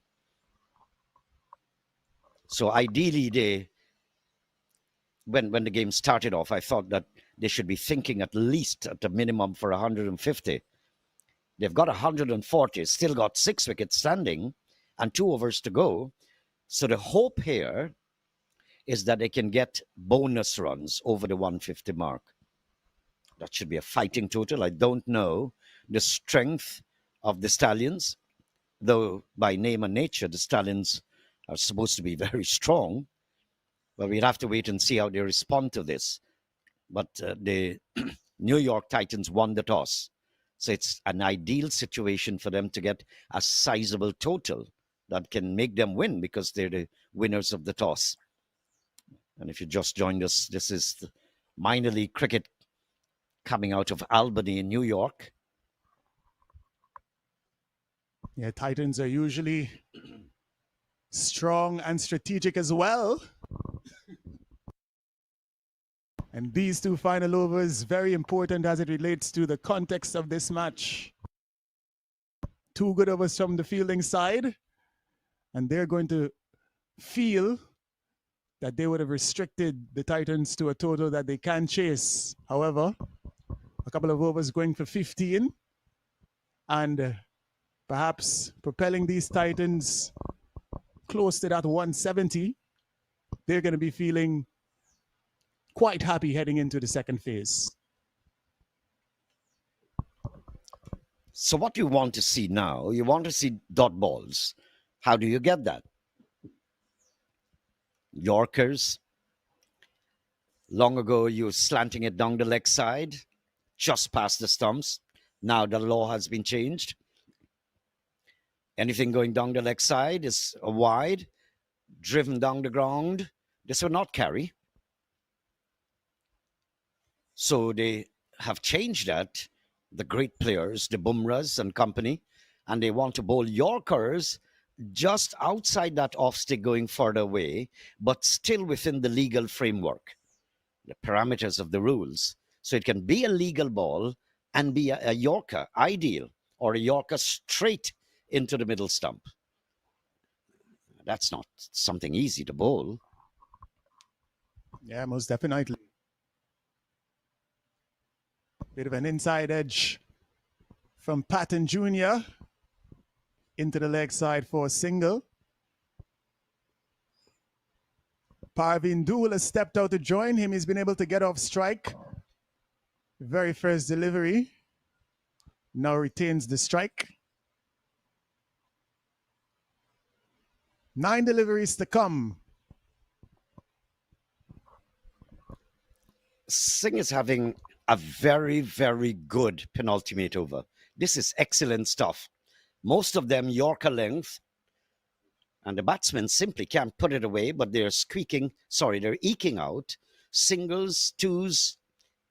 So look at the bowling down at the bottom of the right-hand side of your screen. 1, 1, 1, 1. Excellent stuff from Singh. Good comeback, good fight here from the Stallions. He looks to have a lot of experience bowling in the death. Exactly why his captain has bestowed the confidence in him to come out and execute here today. Would be happy to pick up another wicket as the batsman is giving himself room and crushing that one through the offside. Stepping leg side to go off. And spoiling the figures in this over from Nawab Singh, who's been good. Singh has been putting in the effort, there's no doubt. Again, that was almost a Yorker, but the batsman gave himself room, pulling down the leg side, giving himself room, and got bat onto it.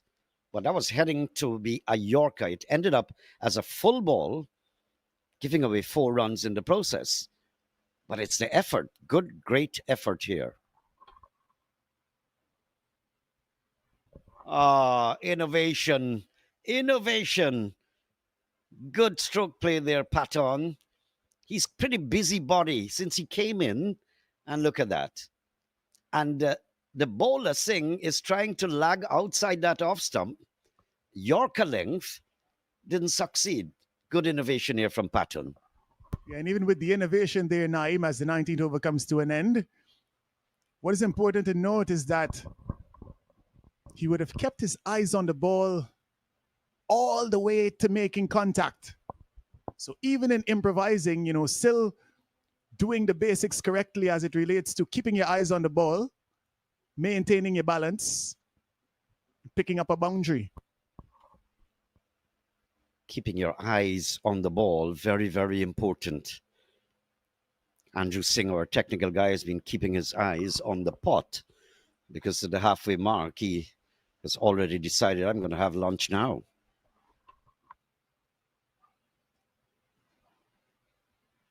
Bit of an early dinner, just about 16 hours or 4 p.m. here in South America. So they've gotten up to a reasonable. This was the minimal or minimum that I thought that they should want, 150. Now, can you get some extra runs here?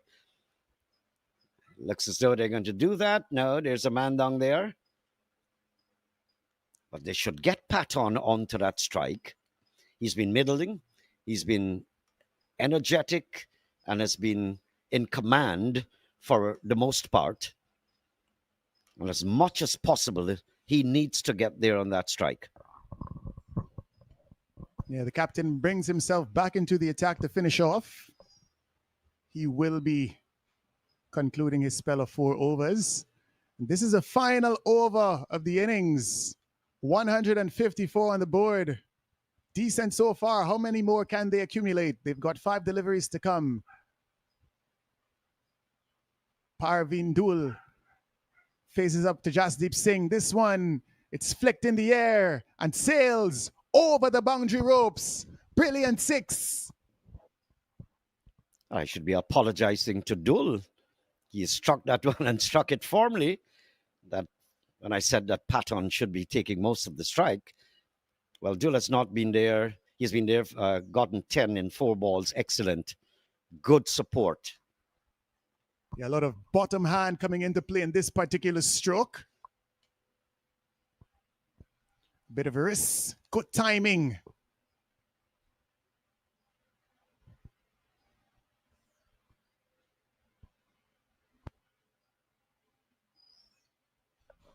Good comeback.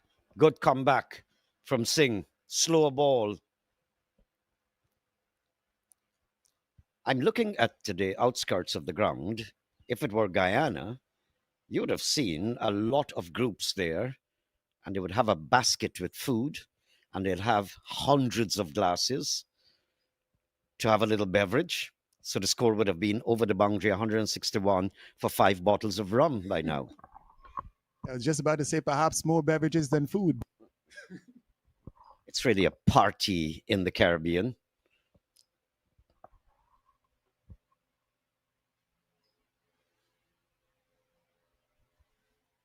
Well bowled.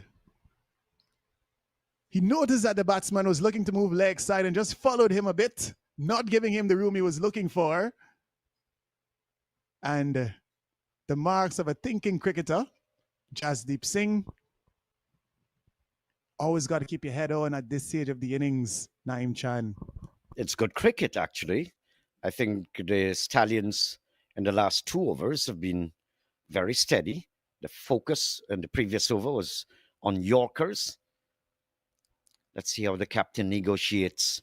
2 more legal deliveries left.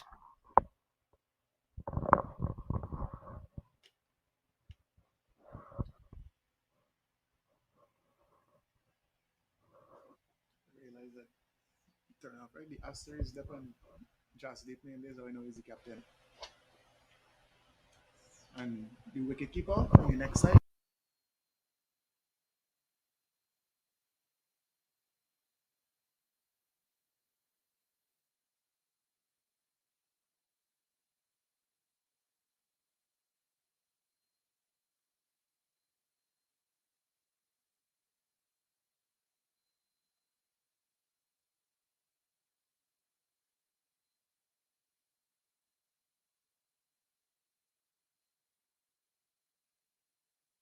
Just 1 delivery remains in the first half of this match. Minor league cricket. Match is being played live from Albany, New York. New Jersey Stallions up against the NYC Titans. The Titans in 19.5 overs, they've reached 163 for 4. They've got 1 delivery to come. Kwame Patton Jr. has played well for his 25 on 10. He's on strike.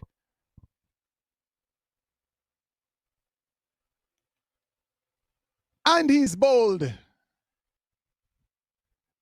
So the captain, Jasdeep Singh, picking up a wicket in the very final delivery. And that's all she wrote. 163 for 5 in the end.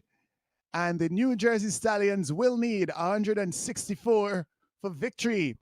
Getting up to a run rate of 8.15. They were tottering at sixes and sevens throughout the better part of the innings, but a bit of good stroke play from Pinak Ghosh, as well as Kwame Patton Jr., who was in fact unbeaten on 25. Of course, we saw Garanshu Sharma score 37 at the top of the order with some assistance from Mohammad Naseem. So all the batters essentially pitching in to get to this total of 163 after winning the toss and electing to bat. They might be feeling just about satisfied. This total might be just about par. And of course, we would have just been mentioning those scores. A couple of wickets going around for Stephen Wigg and a wicket apiece for Jasdeep Singh and Nawab Singh. There you go. Your scoreboard on your screen, 163. I was saying earlier on in the commentaries that a 150 should be at minimum. Anything over is bonus. 163, there's where they reached. And then coming down, I thought somewhere about 165. So they've done well. The Titans have done extremely well. As you mentioned, shearing of the wickets, but Stephen picked up two. The others one apiece, most of them. So Jasdeeps and company. So we're going to have a little rolling of the pitch, watering, having a quick bite. That resumption will be starting in a while when the Stallions try to get 164 to win. Excellent knock from the Titans. They won the toss, so they knew exactly what they were expecting. They had their target in mind. I was thinking it should not be an ideal thing is 150, but anything over should be bonus. They have gone into the bonus bag. Right, so that's the story here from Albany. We've had a good first session. We're going to be coming back with your commentaries in just a while.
We are back with you here for the second half of this minor league cricket encounter between the New Jersey Stallions and the NYC Titans. Titans would have batted first, and after their allotment of 20 overs, they would have been limited to 163 for 5. Will it be enough?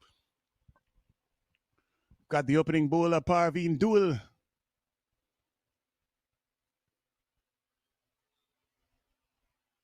And single immediately off the bat of Ricky to get things underway for the New Jersey Stallions.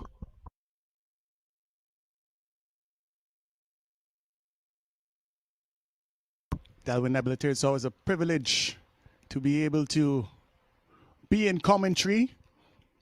We've got a passion and a love for exciting cricket, and we love to see developmental cricket, especially as this one is pulled into the leg side for a boundary. It's always good to have first look at some of the new talent.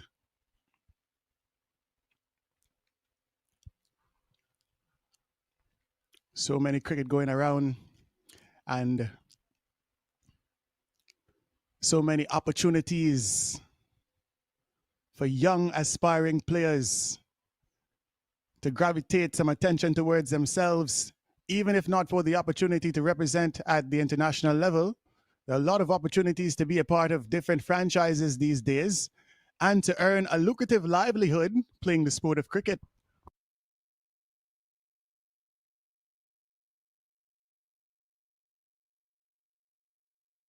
You're looking to cut that one past the fielder for another boundary, not able to time it. Dot ball in the end.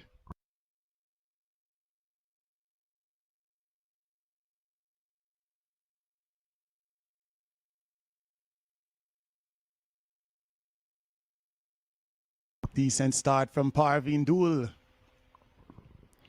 3 dot balls from his first 5 deliveries. Conceded 5 runs so far.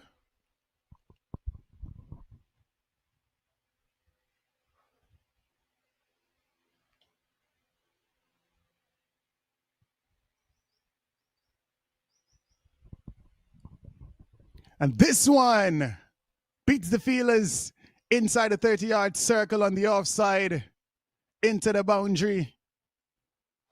Finishes the over with a 4. 9 from the first. The New Jersey Stallions, they're on the way here.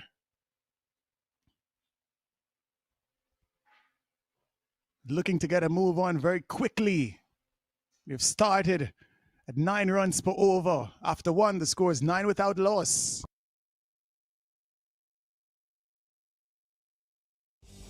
Whoever you are, on the field,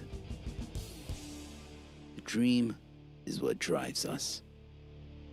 Gear up for your dreams. Shop now at dreamcricketstore.com.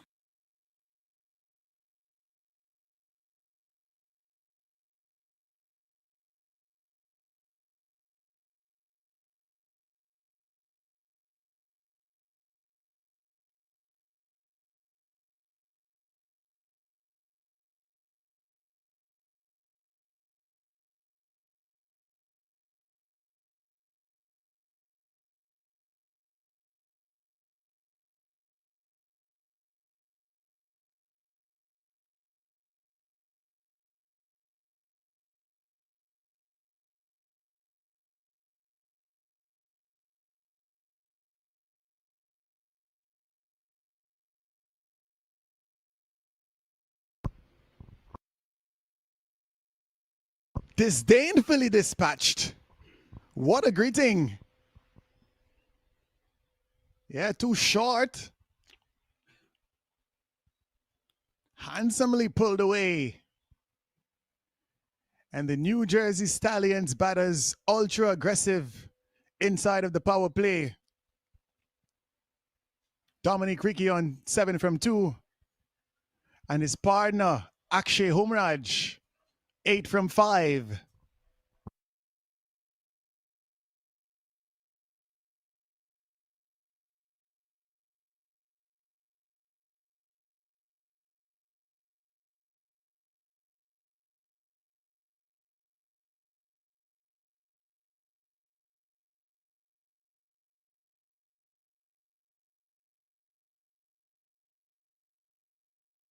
New ball into the attack.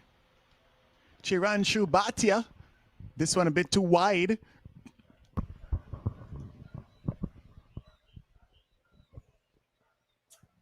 No signal from the umpire. So a dot ball in the end. But good afternoon again. Yeah, these guys have come out typically reflecting their names, Stallions. What a bout of aggression here. I'm now thinking that the 160 odd runs might just not be enough. Not a wide one, but not caught. That's outside the off stump. Quite a lucky there for Bhatia. Yeah, Naim, the Stallions most definitely galloping out of the blocks here today. Kicking up a storm. Brilliant start.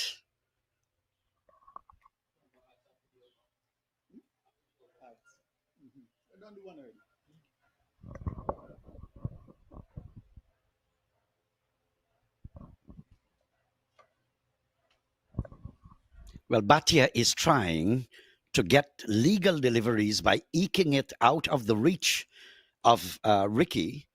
And he's been successful at least on 2 occasions, the last 2 balls, and he's gotten dot balls.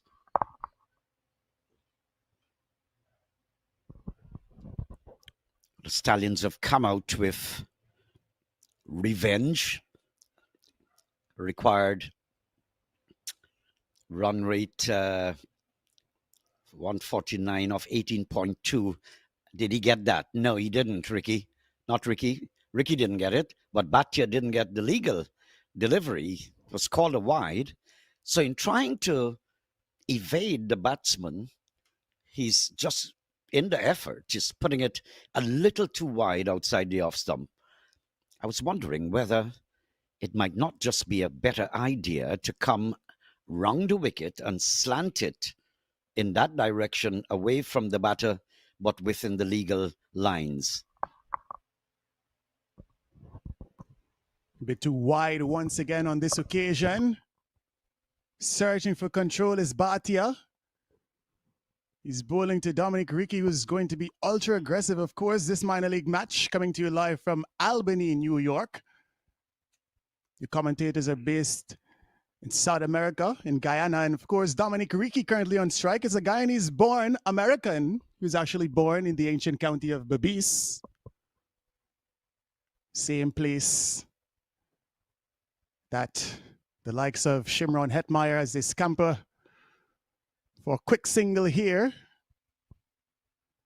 The likes of Gudikish Moti, all hailing from Berbice in Guyana. Well, Moti, I guess most of you would have read it, is out of the West Indies squad, not finding favour. Pierre has been brought in. Moti picked up 4 wickets last evening. Moti has been improving rapidly as an all-round cricketer over the past year or so. He has proven that. Just didn't find the favour of the selectors. Yeah, wide once again.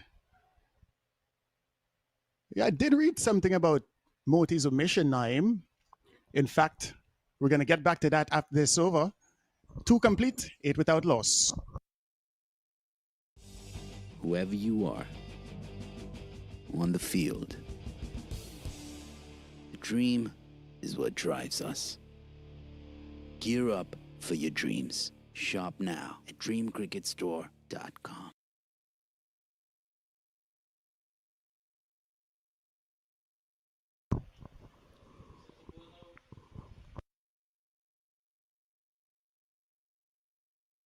Back with you here. New Jersey Stallions 18 without loss after 2 overs. Dominic Ricky and Akshay Homraj on strike.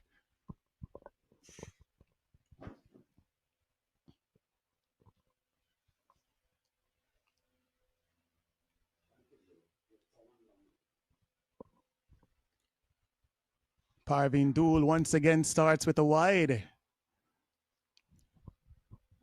Naim Chano, speaking of the left arm spinner Gudikish Moti, Guyana and the West Indies, who was excluded from the test side, selected to tour India in October.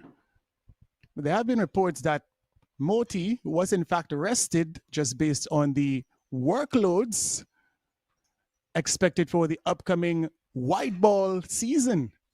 And of course, the primary focus as it relates to the West Indies white ball setup is going to be the upcoming T20 World Cup in February and March.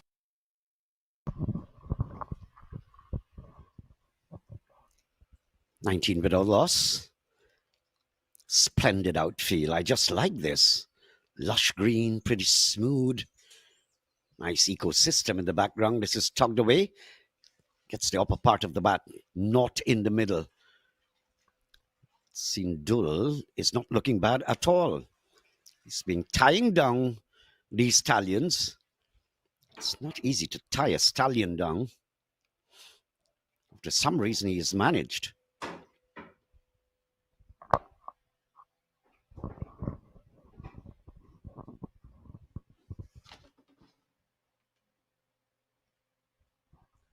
He's a busybody, isn't he, Hamraj?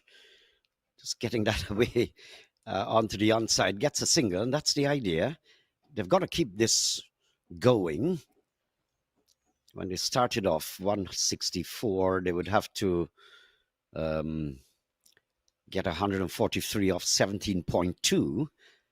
So they need a run rate there of 8.25.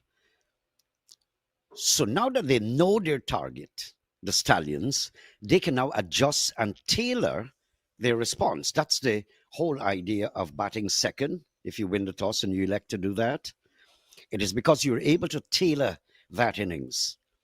So they have that advantage here. So they know they've got to get just above 8, 9 per over. Fumble up there. Going to get a few runs, nevertheless.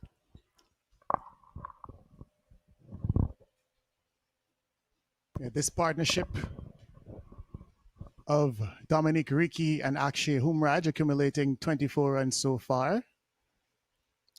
Quite the experienced cricketers, but not that experienced in this tournament.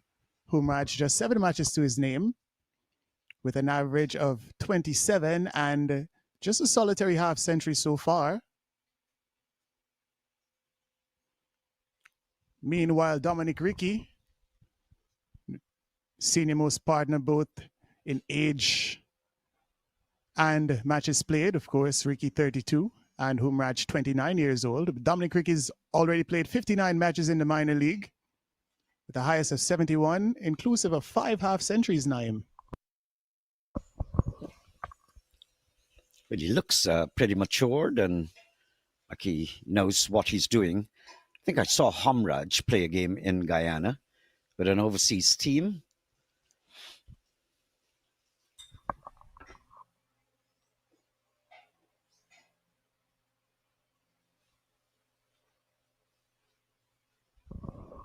Slashed away. It's going to go for 4.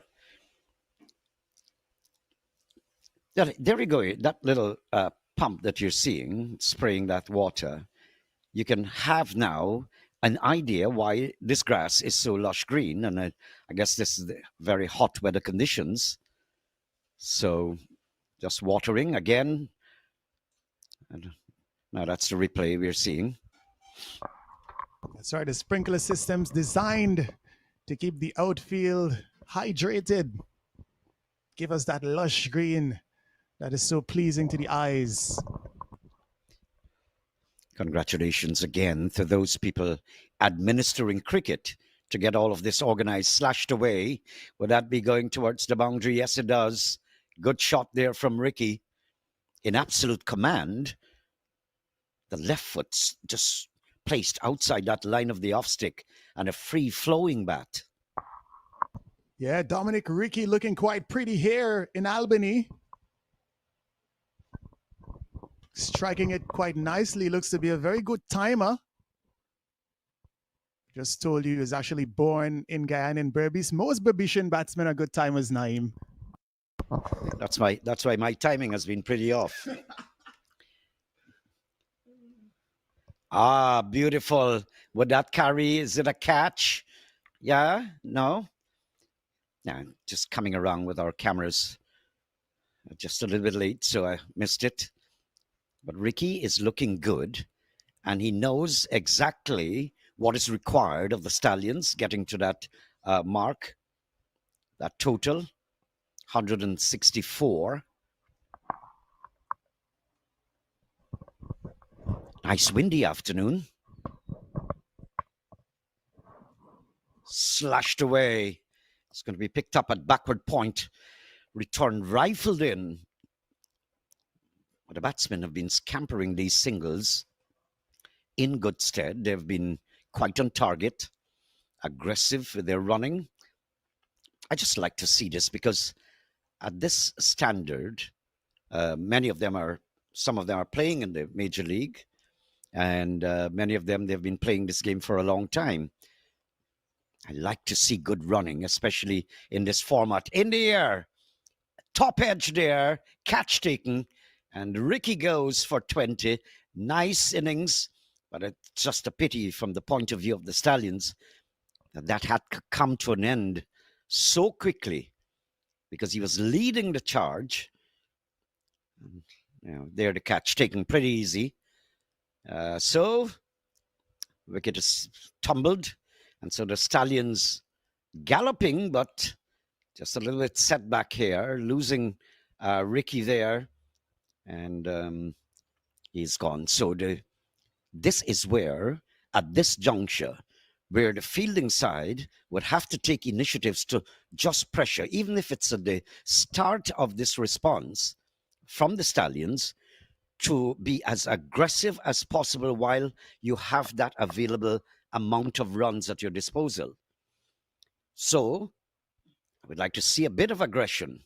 Would there be a short fielder in to put a mental and psychological pressure on the batsman to let him know that we have catchers up there? Or would you just relax the team? Let's watch and see what happens. Yeah, Dominic Ricky was looking good. Bit of a top edge on that occasion, just looking to work a delivery that was wide of his off stump into the leg side.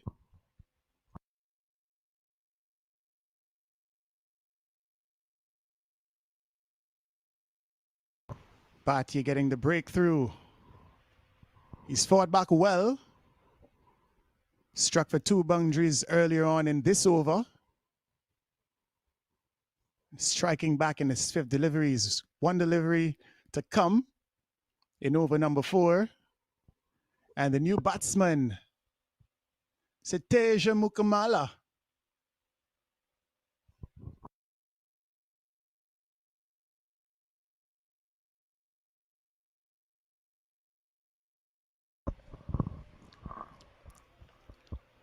White ball signal by the umpire. Mukamala's name is pretty simple. Looks like a tongue twister, nevertheless, but pretty simple. When the Sri Lankans came out to play cricket at the high level, when they aborted their presence on the international stage, it was almost a nightmare calling some of their names. Wide, would that be signaled by the umpire? No. Legal delivery. So Bhatia has been relentlessly concentrating for that outside the off stump. End of the over, 35 for the loss of 1.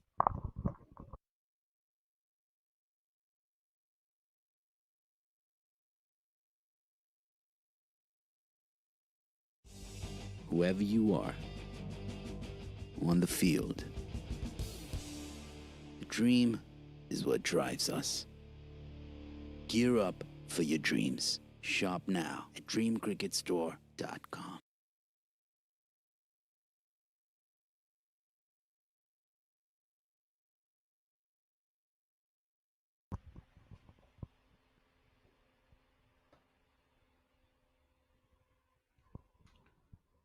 We're going to have a change in the bowling attack.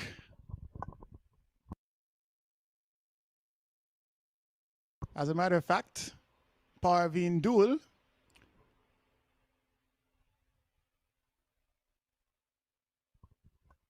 he's going to get a 3rd over.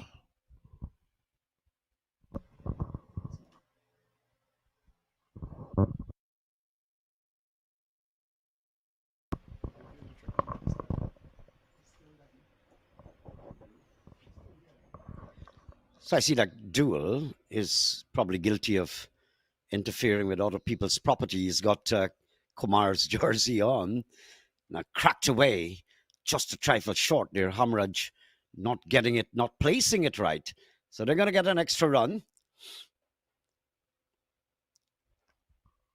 And they've got to be as alert as possible. 164 is not 64 runs. You've got to get 100. It's on the thins there. There are going to be challenges, even if you have a strong batting lineup. But the Titans won the toss and decided to bat first. In the last 18 games at this venue, 14 were won by the teams batting first. Yes, that is quite substantial. Again, looking to pull a ball wide of the off stump into the leg side. This time doing so with great success. 4 runs to Mukamala. There wouldn't be much space for you to bowl short deliveries.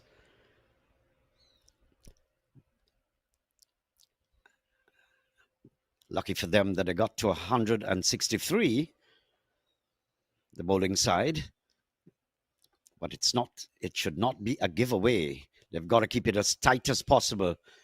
Runs flowing off the bat. Already 6 in this over. The bowlers have got to get some good overs. Pin these batsmen down.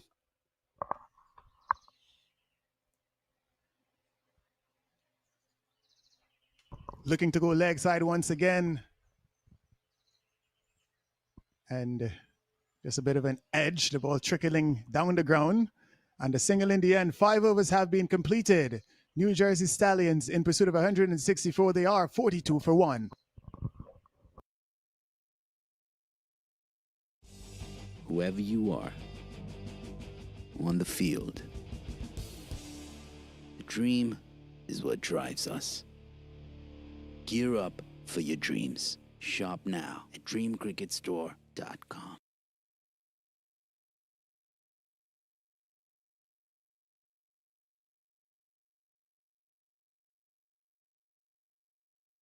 Yeah, 1 wicket down so far. A healthy run rate of 8.4. And Naim Chan has been alluded to the breeze that we're seeing here in Albany.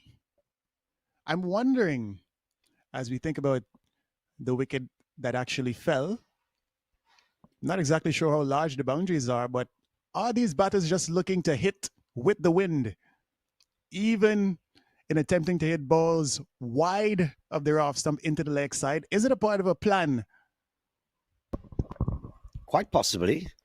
Then you've got the shorter side of the ground. If there are many pitches, all that is taken into the calculations. And I rather suspect the Hudson River, these parks are laid out within close proximity, I guess, of the Hudson River. So there are always windy conditions there. But it has been a constant windy atmosphere.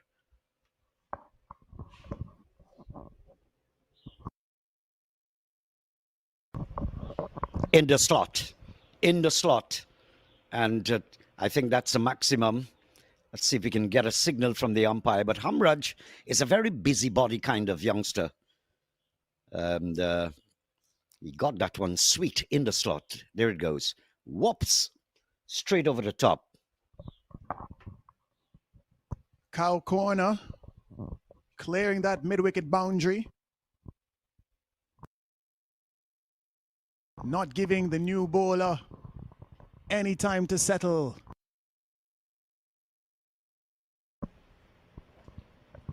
The Stallions have been keeping a good run rate. That's important. And Hamraj is not wasting time. He's always off the mark as quickly as possible for the single. And he's getting good response from Mukamala.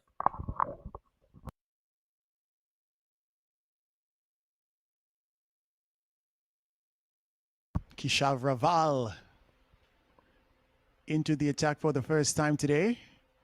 Bowling his left arm finger spin. What a cracking shot. Easy as you like. Good timing on that occasion from Humraj. Coming into his own here, Naeem Chan. Too wide on that occasion, if you ask me. And quite rightly punished. As I mentioned, Hamraj seems to be pretty busybody. He's always on the move, looking for the single, getting a 4 here or there. 22 in 15. This is good batting. There you go. Off for the single. That's the idea. And he has not played anything with absolute extravagance. He's been concentrating, getting it along the ground. 50 coming up there in over number 6 in the power play. That's a good effort. Yeah, that is sensible batting there from the young Mukamala.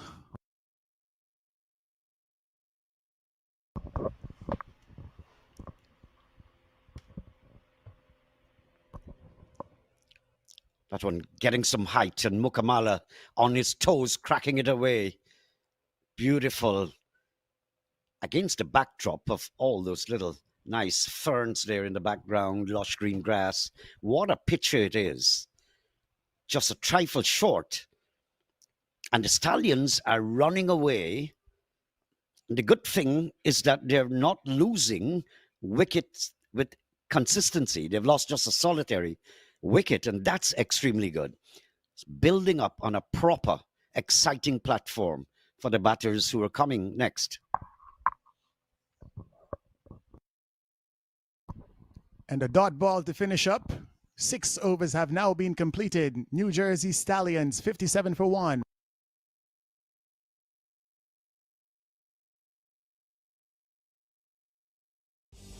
Whoever you are, on the field, the dream is what drives us. Gear up for your dreams. Shop now at dreamcricketstore.com.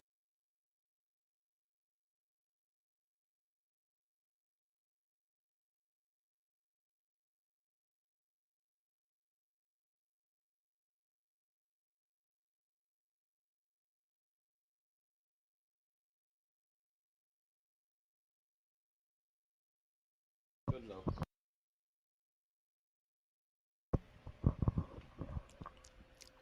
Now, these two have really been putting in the effort. So you don't necessarily have to do anything extravagant or wild. They've kept their heads on. They've played along the ground. Nothing injudicious. And they have been scampering those singles. That's very important.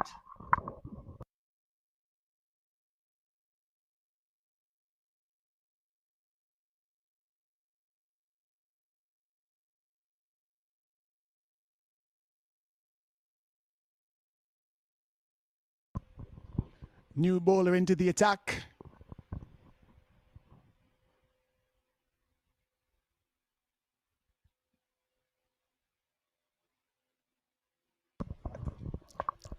Good start off to the over. Just a single and a dot ball. Can you keep it there for an extended period? That's what he has to do. Because already the batters or the batsmen have been able to go above that required run rate or just within that run rate. So they're not under any kind of pressure.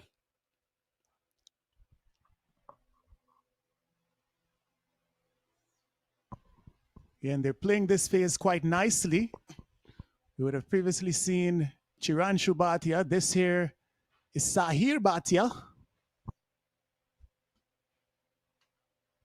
Both representing these New Jersey Stallions. And this young man who's batting really looks to be a good talent. He's got a lot of experience in the minor league, even though he's only 21 years old. 53 matches so far, with an average of 25, including of 7 half centuries, Naeem. Very good. I said I saw him in Guyana on one occasion. End of 7, 60 for 1.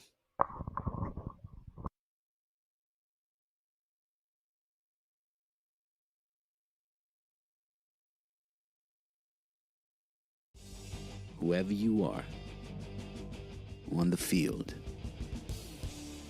The dream is what drives us. Gear up for your dreams. Shop now at dreamcricketstore.com.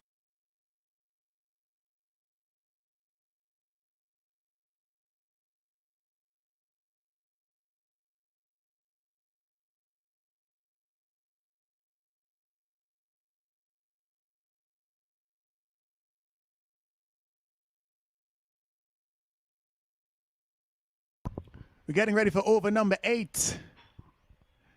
The New Jersey Stallions, in pursuit of 164 for a victory, are 60 for 1, current run rate of 8.5, and their required run rate exactly 8 runs and over. Dot ball to begin with.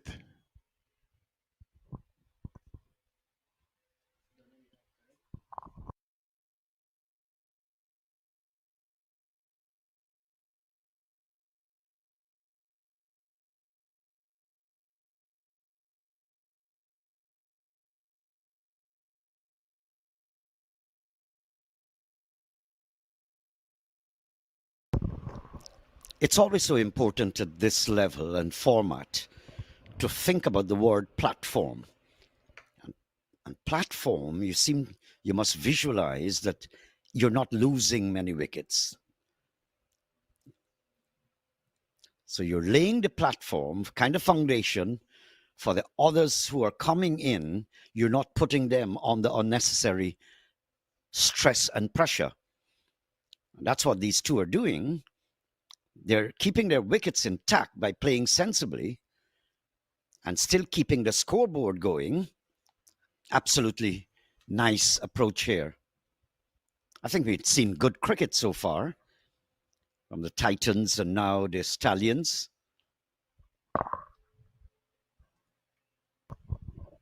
Indeed, good cricket so far.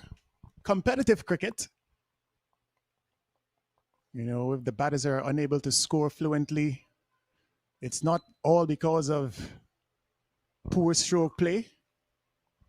Sometimes it can just be as a result of good bowling, as this one gets another boundary, beats the fielder despite a diving effort.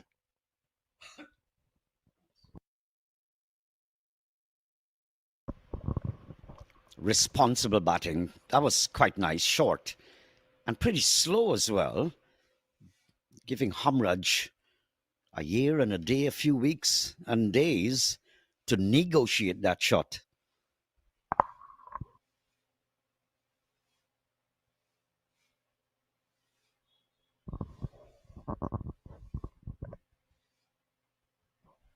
Very businessman-like Hamraj.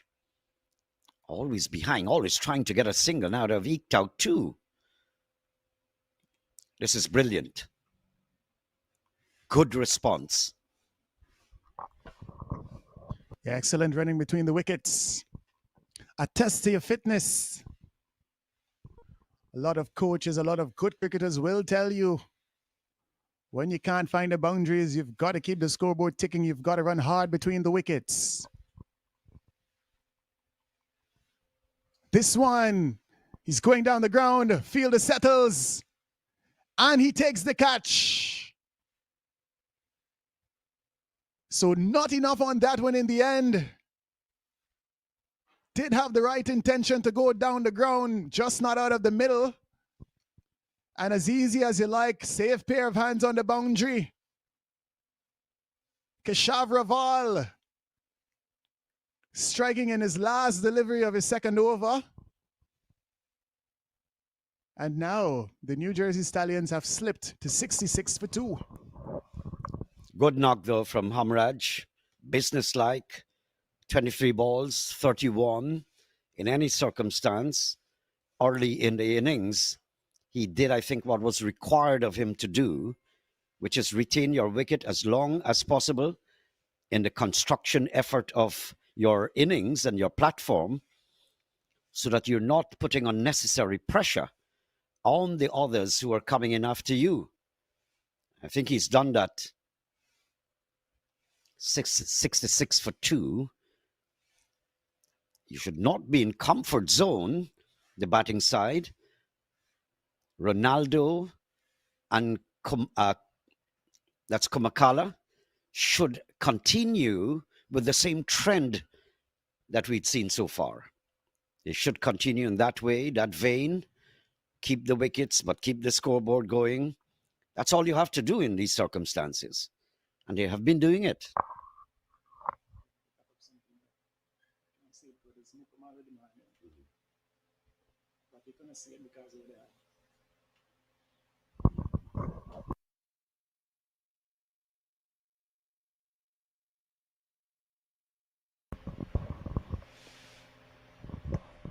Come on, get that single. Nice, tough. At some stage, the fielding side would have to somehow or the other try to block some of those gaps. Those singles are too many because the batsmen have not gone into overdrive with anything pretty extraordinary or extravagant, but they're eking out runs. Somewhere you've got to block those gaps and restrict the amount of singles, putting the batsmen under pressure and making them go for the big shots. Hopefully, lure them into a catch, like what happened with Hamraj. The young bowler Sahir Bhatia, only 17 years old, part of the United States under-19s.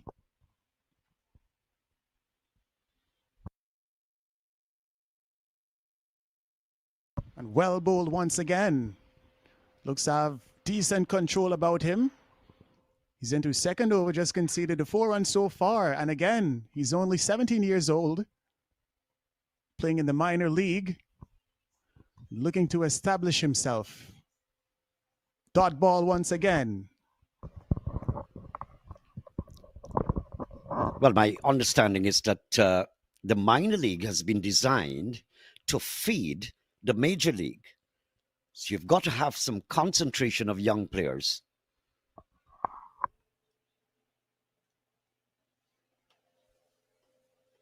This young man looks a good prospect with the ball. Thornton has just come out to join Mukamala. Wonder what kind of a batter he is. Is he going to be looking to tick it around, or is he going to be looking to go big? This one, bit of an aggressive sweep stroke into the leg side, just a single in the end. 9 overs gone, 69 for 2.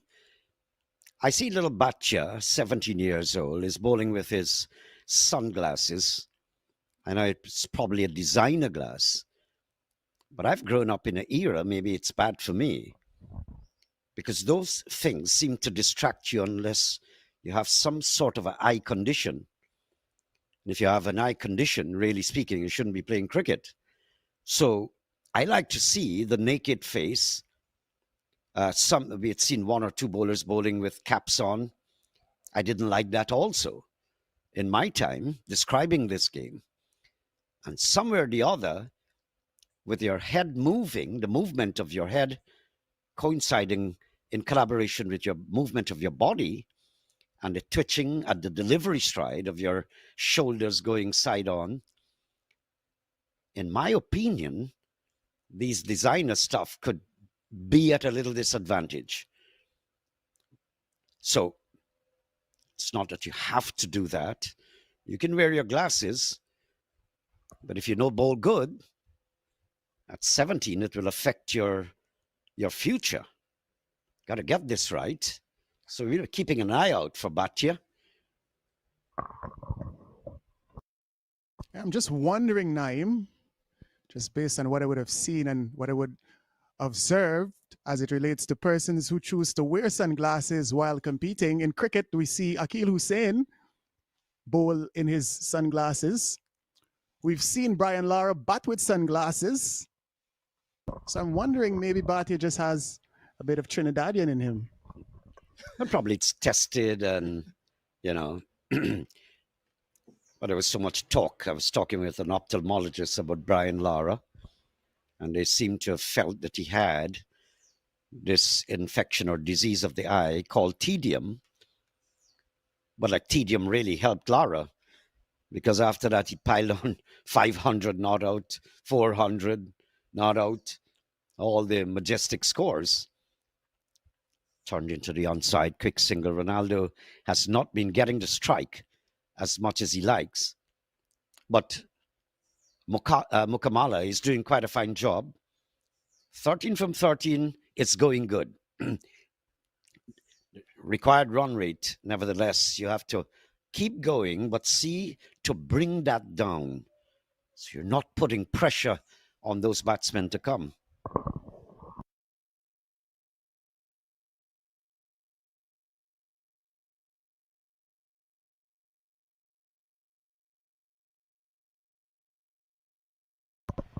Three deliveries to come in over number 10. Approaching the halfway mark. They need an additional 93.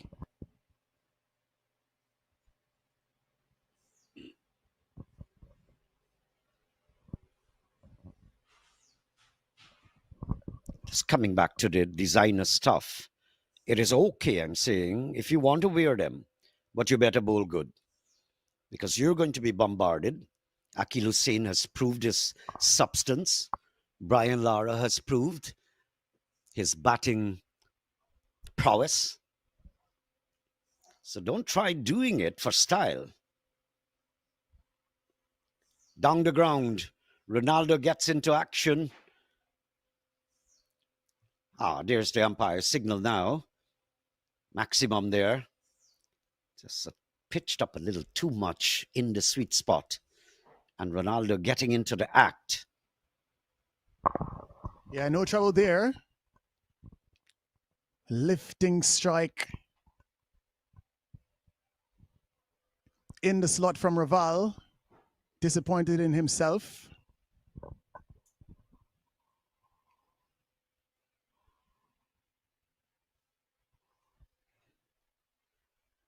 And even as we were speaking of the fashionable cricketers, you know, even Otto Bolden, one of the greatest, if not the greatest sprinter from Trinidad, he used to run in his sunglasses as well. Again, if you've got the ability, go straight ahead.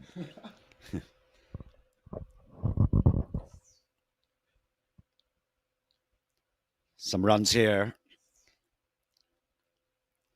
It's just representing those things. Sunil Narayan has had one of the funniest hairstyle. Now all the youngsters after that start cutting their hair like Sunil Narayan. Hetmaya, he's got a kaleidoscope of colors in his hair. You want to know if, like a paint company, they were dumping and he was in the way, all the colors. But then Hetmaya developed his cricket. Maybe not at the full potential, but certainly they can represent those styles. And that's very important, or else people will start to make a mockery out of you. That's the end of 10. So they're chasing the Stallions, 164 to win this game. At the halfway mark, 79 for 2.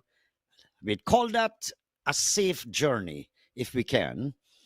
And they're just in the middle there, cruising along.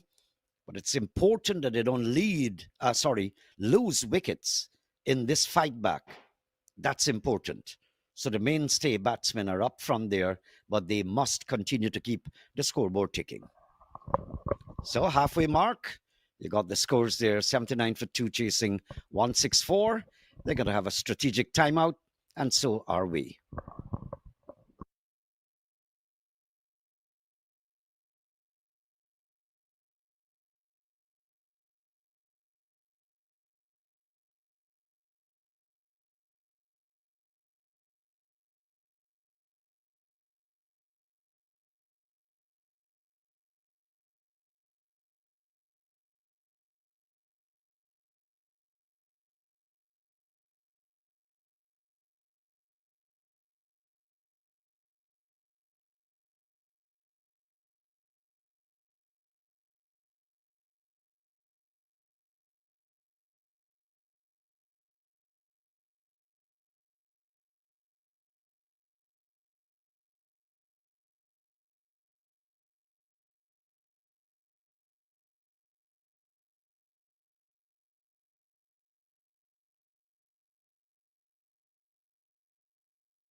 Ready for over number 11.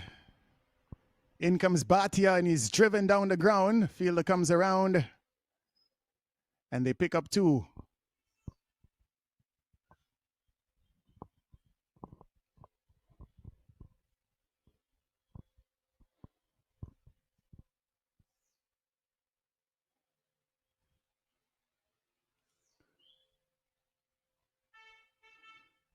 Into the offside once again. They run the first one hard and they settle for 1. Young Bhatia into his 3rd over. Conceded a 9 run so far and able to pick up a wicket. Sure he's going to want to get himself in the wickets column. Usually an aggressive option for his captain. This one short, pulled away, and what a brilliant catch! A diving effort on the boundary. Take a bow, young man. Kwame Patton Jr., as electric as you like. That one, it was a shoo-in for a 6. Did well to make the ground and did exceptionally well to hang on. Beautiful, beautiful. That's international you're looking at. I saw Shamar Joseph taking one of the CPL at the National Stadium. Well, he got his shoulders slightly hurt, so he was out of last night's game. I guess they're saving him coming up for the final. Yeah, beautiful, well taken, and good for Bhatia. Bhatia has been creating quite a stir at the national level in the United States. I've seen him, just reading up on him, man of the match. He's gotten a 5-wicket haul, 5 for 9. He also got a 3 for 5. So creating quite a stir. Let's hope he continues, because the concept here is to have the minor league feed the major league. So I'm always so happy to see at a 17-year-old, it's okay, give me a 16-year-old once they're showing you talent, or else you can't develop big people in age. And about many years ago, that would have been some 25 years ago, I was busily meddling a little bit in the league cricket. But by then, I don't think this structure existed. I like what I'm seeing here. A lot of big belly men in the various leagues, but not in championing the concept of young people playing cricket. Now, did it roll over to the boundary? Don't think so. Not a good diving effort in the field. And this is the support you need. We were speaking about it in the first half. As a captain, this is what will put a smile on your face. Win or lose, you want to see maximum effort from your troops. Come on, get singles there. Convert to 2s. There are some times when these batsmen would have to learn, if they're watching your field, it's important. And playing with softer hands and converting 1 to 2. Told you about a story. Brian Lara and a certain West Indian batsman were batting. I don't want to call that name, because the other name, because I don't want to appear as though I'm talking him down, because he's a legend. But in his formative years, good delivery, Bhatia. Good stuff here. That's the end of 10, 11. 11 overs gone, 84 for 3. Just coming back to that topic. So this other batsman, let's call him that, was batting alongside Lara in a test match against Australia. And this youngster was trying to find the cover drive between backward point somewhere. So he kept chopping away, slicing and driving square of the wicket. But on every occasion, he struck it to a fielder. And the great, iconic Lara came down to him, because he told me this, it's first-hand information, and said, you have to learn to put a spin in this ball, as though it's tennis. He tried it, he got 4. Several of those followed after. Once it's short enough, you've got to time the space, chop and spin, because when it hits the turf, it goes away from the fielder. So that's how you learn. Young Quinton Sampson, I hope he's batting. He can be a wild horse, wild stallion. So he's batting a lot. Shea Hope has been having a lot of exchanges with him. This is not an exchange. This is deliberate and not a good catch. This fielding side is lifting their game. Good. You take catches like that, really speaking, nature owes you to win. Good catch. Most definitely. As that old saying goes, catches win matches, and dropping catches can also lose you matches. So it's good to see when the fielders are hanging on to these opportunities. The first delivery from Ryan Shun. And it's a golden wicket. And look at the energy of the players. They're all converging, meeting, shaking hands, encouraging. I like what I see. And the batting side, they're just a little worried. That must be in the camp.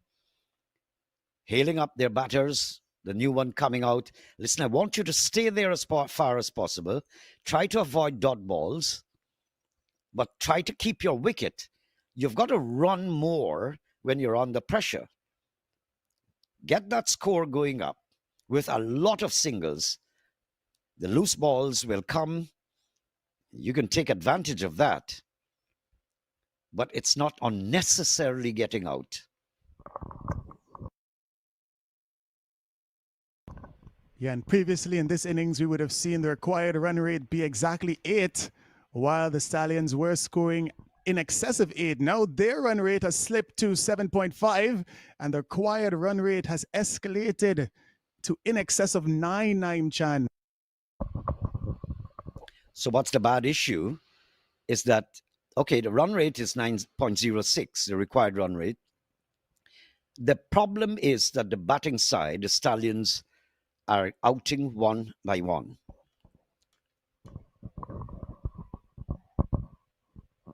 Yeah, losing wickets at key intervals, disrupting their momentum, and building pressure. Really has been great stuff by the NYC Titans in the field so far. Their catching and ground fielding has been superb. Straight to a fielder. So the pressure is on, and it puts pressure, more pressure, on those who are coming in. They'll be fresh. They need a few balls, settle in, get their eyesight. Unless you've got some big hitters. You got a Romario Shepherd in there, a Nicholas Pooran in there to come, a Quinton Sampson to come. Well, that builds the batting side's confidence.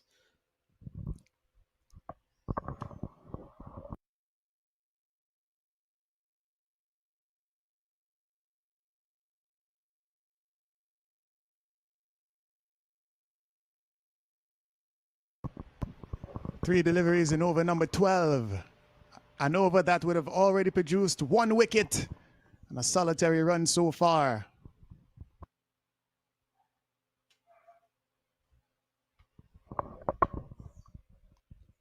Dhaliwal is very fidgety. He's always fixing those gloves. I wonder if you looked at Chandapal a lot. Yeah, a bit of Steve Smith. This one down the leg side. The umpire signals accordingly.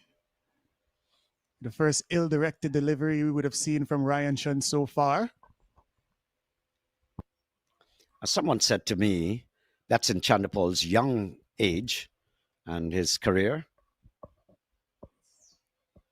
I was talking with a medical doctor, actually. He said, if that calms his anxiety, it's okay to do that.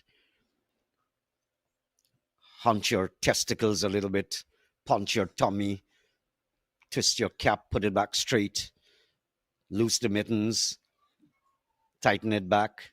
Yeah, end of the over, end of 12, 86 for the loss of 4. But for some people, the doctor was saying, that's their way of concentrating. And they're doing it in oblivion where they actually don't realize afterwards, after a time, it becomes a part of them, a characteristic. But it's okay if you can do that and play your game. But some people, the younger folks, would see a star doing that. And because a star did it, I'll do it too. Because a star, like Hetmeyer, has 20 different colors in his hair, I'll do it too, for the sake of doing it. And next thing you know, your career is dented, you're failing. I'm probably from the old school. I don't mind if you're as simple as ever, straightforward, humble. I like Romario Shepherd for that. Now that one kept a little bit low. Got it, he staved it off at least. Romario Shepherd is perhaps the most humble of the West Indian players. I hardly interact with them, although I describe them. No run. Had a chat with him. This guy is so humble. Just quiet, listening to every word. I said, wow, I like that. Runs, they're not coming freely. You've got to take them. The batsmen have got to cross that line with frequency because the big shots are not coming. Now, the required run rate has gone over 10. So what do you think is happening? If another wicket falls, that required rate is going to keep climbing. A while ago, 2 wickets before now, the required run rate was just over 7. And that's what making the difference. And little Bhatia is adding to that pressure. He's been bowling good, online. And I don't mean social media when I say online. Delvin is already looking at his phone. He does look to be an aspiring magician with the ball, looking to work his magic here against these New Jersey Stallions. Still in the very genesis of his young career. He's got the number 0 on his back. Maybe how many runs you would like to bowl for every time he takes the ball in his hands? Well, let's look at the bottom. 13 for 1 in almost 4 completed overs. 3.5. This has been a good spell. This spell has helped to turn the tide and swing the pressure back on the Stallions. Excellent over from young Bhatia. Good spell. 1 for 14 off 4 overs. 89 for 4. Yeah, excellent bowling from Sai Bhatia. Take a bow, maintaining the pressure and also helping himself to 1 wicket. And when we look at that 0 on his back, Naeem, the 0 represents the fact that he loves to bowl dot balls, 11 dot balls from his 24 legal deliveries. Awesome stuff from the young 17-year-old. Well, I guess that's the reason they have him in the minor league. And I want to congratulate the administration of cricket, USA Cricket. And I'd love to see more of this approach. I get flustered and taken away when I see youngsters. Just love to see it.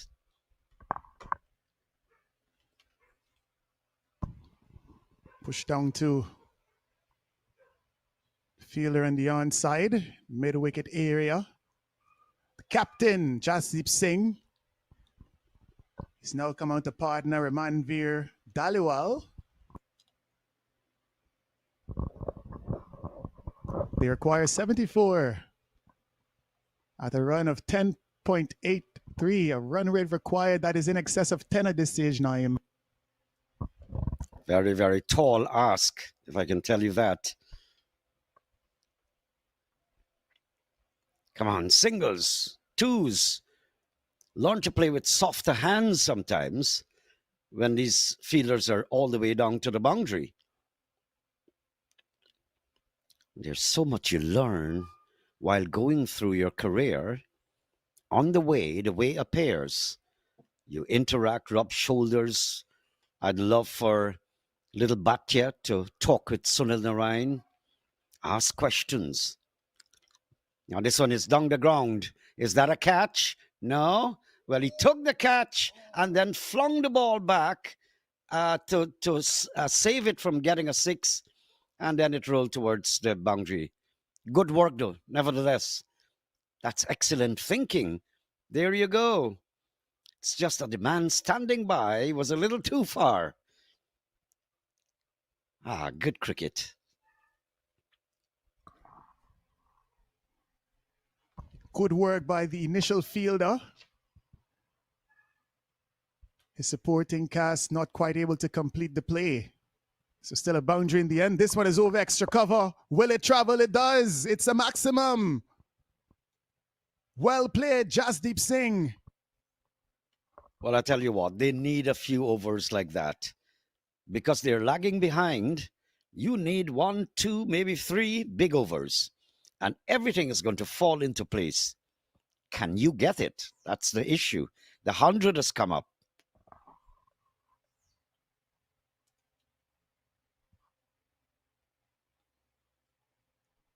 Another one. Is that going to carry? Yeah, just a drop inside of the boundary rope. Fantastic over. Singh is having his way. He's gone to 18 of 10. They needed this. Doing it himself here as the captain.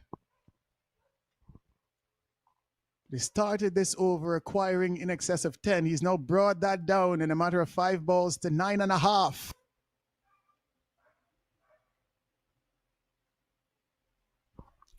So 2 fours and a 6. I'm not very good at maths. That's 14 and then 2 singles, 16 off the over. He's chopping this. Not going to get anywhere much. But another over like this can help to bring back the Stallions. They're limping. Yeah, and when we look at that equation now, as over number 14 comes to an end, 36 deliveries to come, they require just 59. And they've got 6 wickets intact. So that equation, even after over number 13, not as imposing as it was 1 over prior. Well, the Titans were not necessarily by a vast margin, was not in a better position in the corresponding time.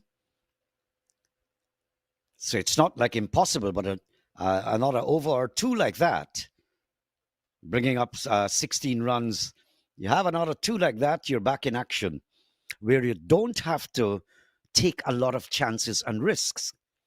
You can go back into cruise control. But for now, they needed that. And Singh provided it. An important over number 15 about to begin here.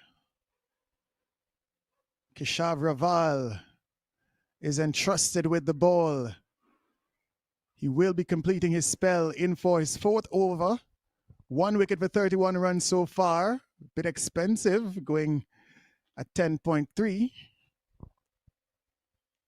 He's brought back here to break this partnership.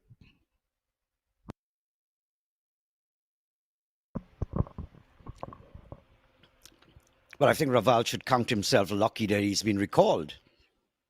1 for 31 off 3 is not healthy statistics. But the captain would know his bowling side. He knows that he can bring him later. I'll have to let him squeeze in that single over remaining in his stint and just get him in now. Not a confident shot. Inside edge. He's looking for the off drive. The bowler having to do some work on his own on that occasion. Single off of the first delivery.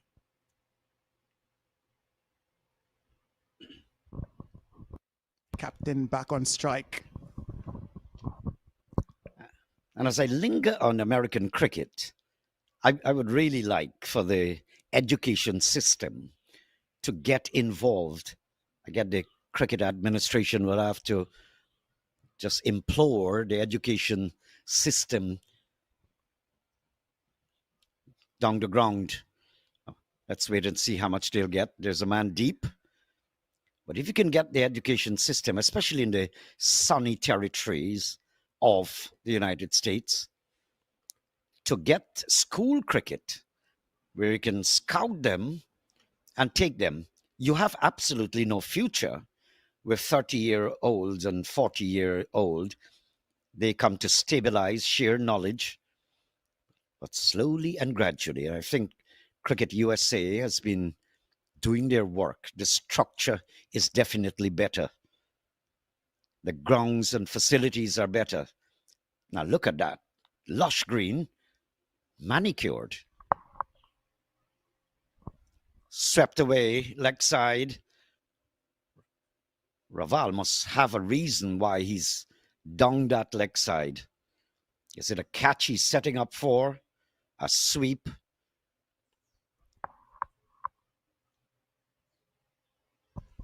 Perhaps a bit of familiarity with the batter will let him know that he can't really afford to err outside of his off stump.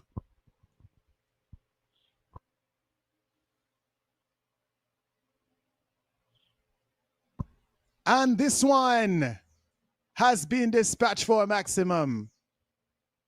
The captain, he's in full swing. He does strike it at about 112 under normal circumstances, a bowling all-rounder by trade, but well capable of playing these types of shots, Naeem Chan. Good shot. He got that in the meat of the bat. I was wondering whether there was anyone deep there waiting for the catch. It was not to be. He cleared that boundary rope significantly.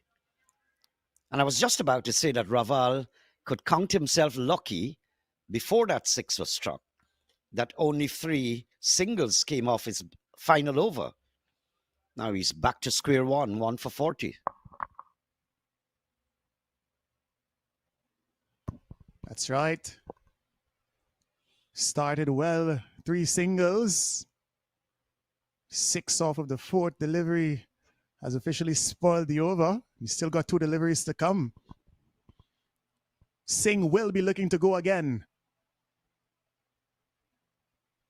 The only question is, Naeem, where is this one going to go?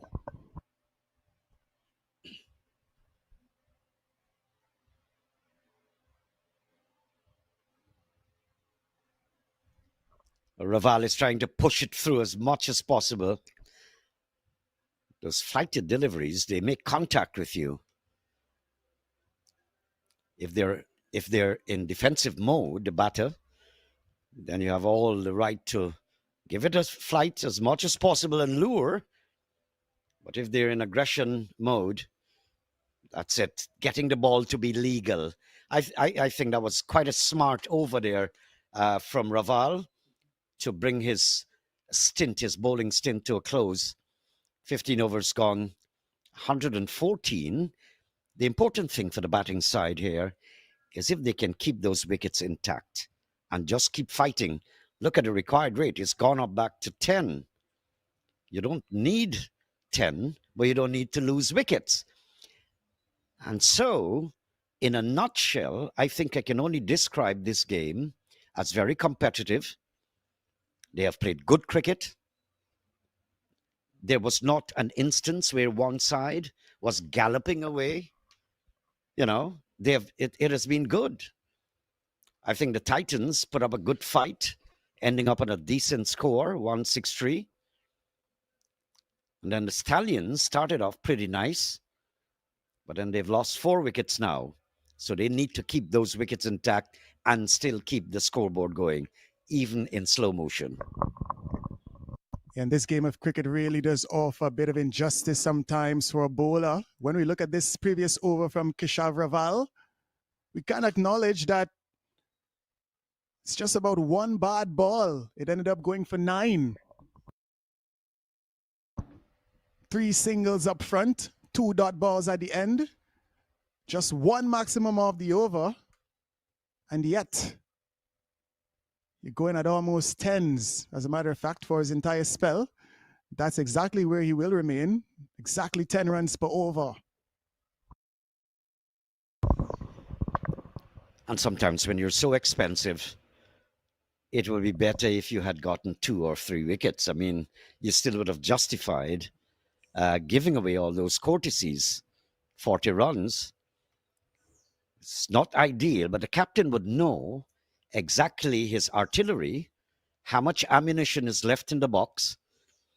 And I got the distinct impression that he could not avoid bringing back Raval and just try to squeeze him through for that final over because he wants to hold back key bowlers coming at the back end. And he was pretty successful in that. And just given what we would have analyzed so far, even in that fourth over, 1 for 40 after 4, it really isn't indicative of how well Raval would have actually bowled today. So, even in going 1 for 31 from 3, that wasn't a reflection of how well he would have bowled so far. So the captain was confident in giving him a fourth. Nonetheless, he still went for 9.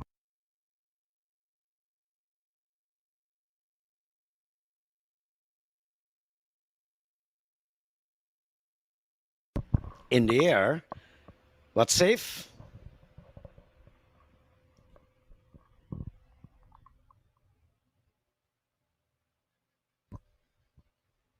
"28 deliveries remain. 49 runs to get. The captain settled in nicely on 25 from 15. He's been well partnered by Ramanveer Dhaliwal. Ryan Shun has bowled well. 2.2 overs, 1 for 19 so far. He picked up a wicket with his very first delivery. Can he produce another one here? The captain doing his job from behind the stumps.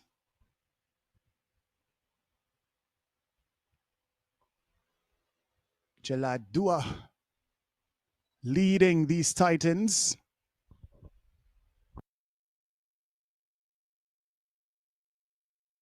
It's getting down to crunch time, Naeem Chan. It's getting down to the wire. Something has got to give here. Pushing it around, it's not going to get the Stallions over the line. They've got 6 wickets intact. Batsman is looking at his field. And his last bit of sighting on that leg side, Naeem. Cut to the fielder in the offside dot ball. Well, I mentioned 2 overs ago when they took off 16 runs from that over that they needed another 2 of those overs just to bring down this equation. It's getting too hard and the asking is a little bit too much. And so Dhaliwal and Singh would have to carve out a way to just step on that gas a little bit like this. Is he going to get a boundary? Yes, he does. Good. Good for you. Good for the batting side. You need a few more like these. Got a 6, actually. Yeah, that's the opportunity he was waiting for. Enough room for him to free his arms. Swing that one away over the mid-wicket boundary for a maximum.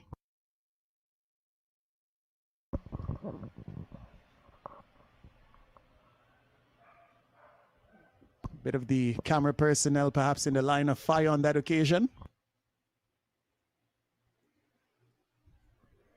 I like that prefab stand that I saw in the picture a short while ago.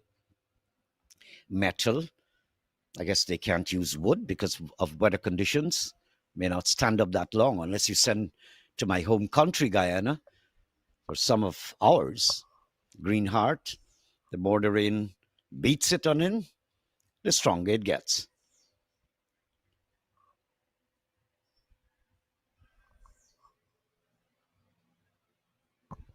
Cut away into the offside.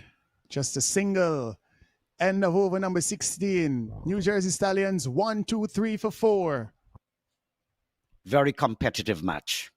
Very competitive. And I think that the Titans are in this position of advantage simply because of their fielding.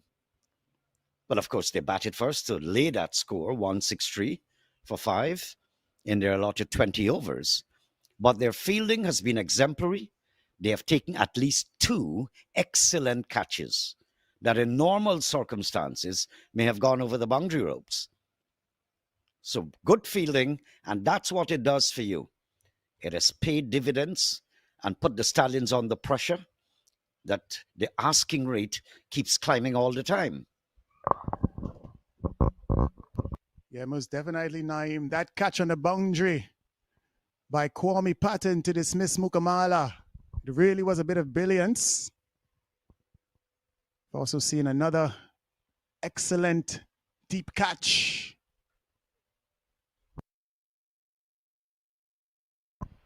"24 deliveries remain, 41 runs to get.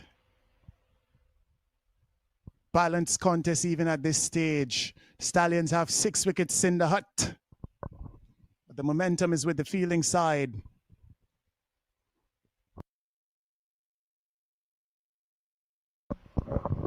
Well, I know on the big stage, 40 in 24 balls, it's quite gettable.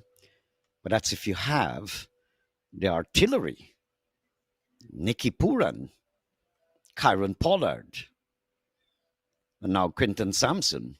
That's for locals. And of course, the icons in some of the world teams, especially in India, Shubman Gill, Surya Kumar. Now the batsmen know that they've got to turn this tide a little bit, and the anxiety is printed on the body language, the persona of the batsman. Suddenly, they are trying desperately. He was trying to pull that ball from outside the off stump, down the leg side. Connection. Is it going to go over his head? Yes, it does. Well, Mr. Singh, a few more of those, please. And this is a beautiful shot. Backing away to give himself room.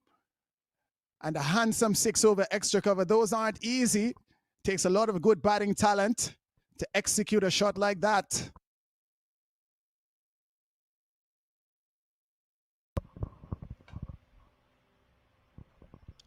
He's got 33 from 19.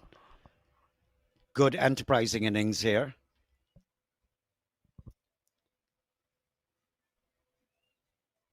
So 20 balls to go, 33. That's not impossible. It's not even improbable. I think it's very gettable. They still have 6 batsmen in there. The platform is good.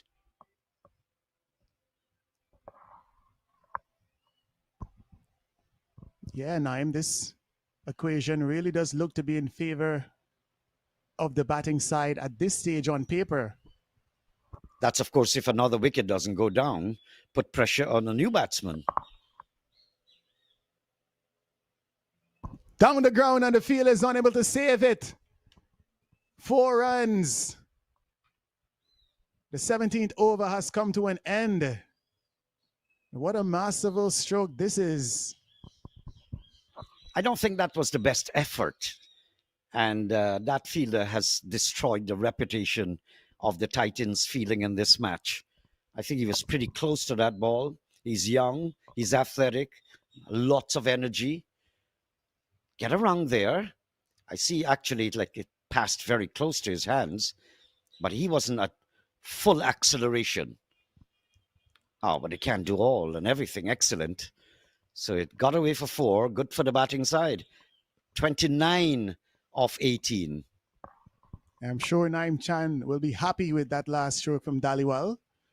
No innovation, no improvisation. Just a straight drive down the ground, conventional. Playing a bad ball on its merit and getting maximum value. But it's a good match. Absolutely good match. Good cricket from both sides, fighting, competitive.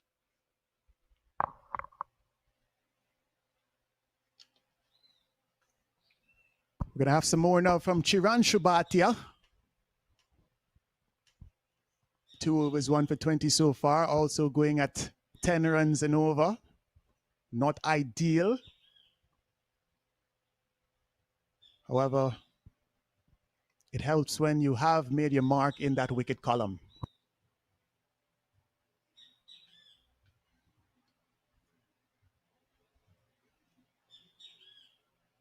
Pushed into the leg side. Are they going to come back for 2? They will now. Bit of a misfeel at the bowler's end. And the captain unhappy. Yeah, just having a word with his fielder, expressing to him how much better he actually expects. Oh, the batsmen are very alert. That's a good sign. Good sign. And when these fielders are far down on the boundary, a bit of softer hands can work. You've got to get some twos, not all singles. If you get all singles, then the runs would outnumber the deliveries remaining available to you. Short ball. Pulled away just a single. Jasdeep Singh moves up to 35 from 20.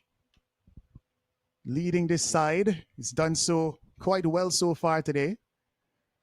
Again, usually a bowling all-rounder. He's got a highest score in the minor league of just 37, so just one shy of that at this stage. It has been a controlled knock from Jagdeep. Very responsible. He's tempered it in a good way, kept his wicket intact, and now he has seen the Stallions peering through that little tunnel and seeing something at the end. We can get this. Just have to put another sentence to that. Let's do this. It's Bhatia to Dhaliwal. Delivery keeping low outside the line of the off stump. And a single on offer. So batsman just cuts that away to the field at point.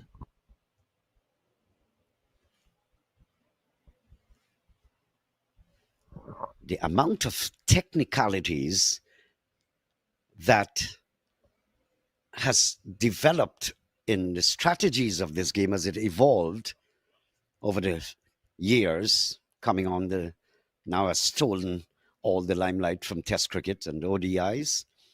But so many different concepts as initiatives and strategies that have come into play now, it's unimaginable.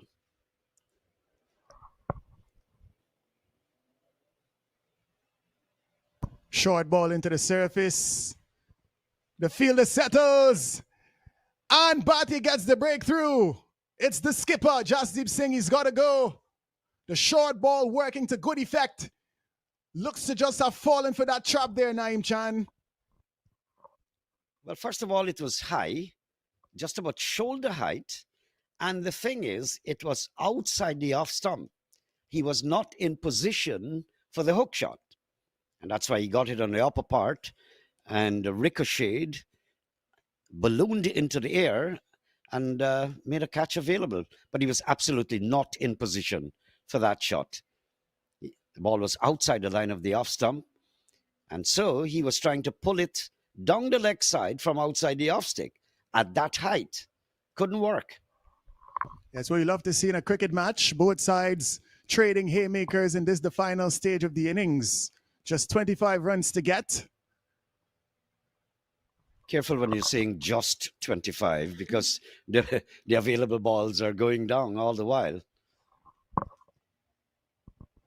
As it is 25 from 14.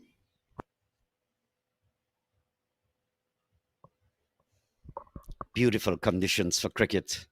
Just look at those players' flannels fluttering away. So the fielders are not under a lot of pressure.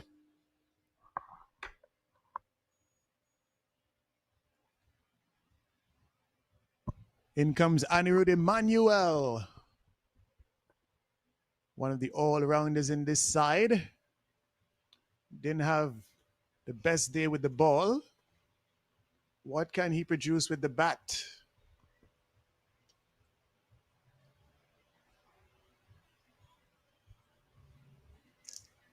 These cursors disappear by.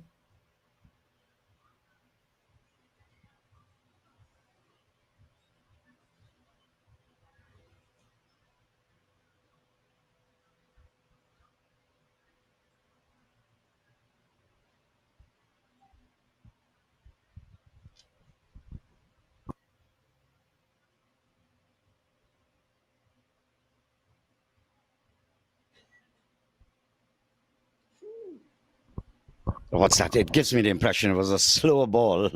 So he was just looking outside the off stump, searching around, didn't find it.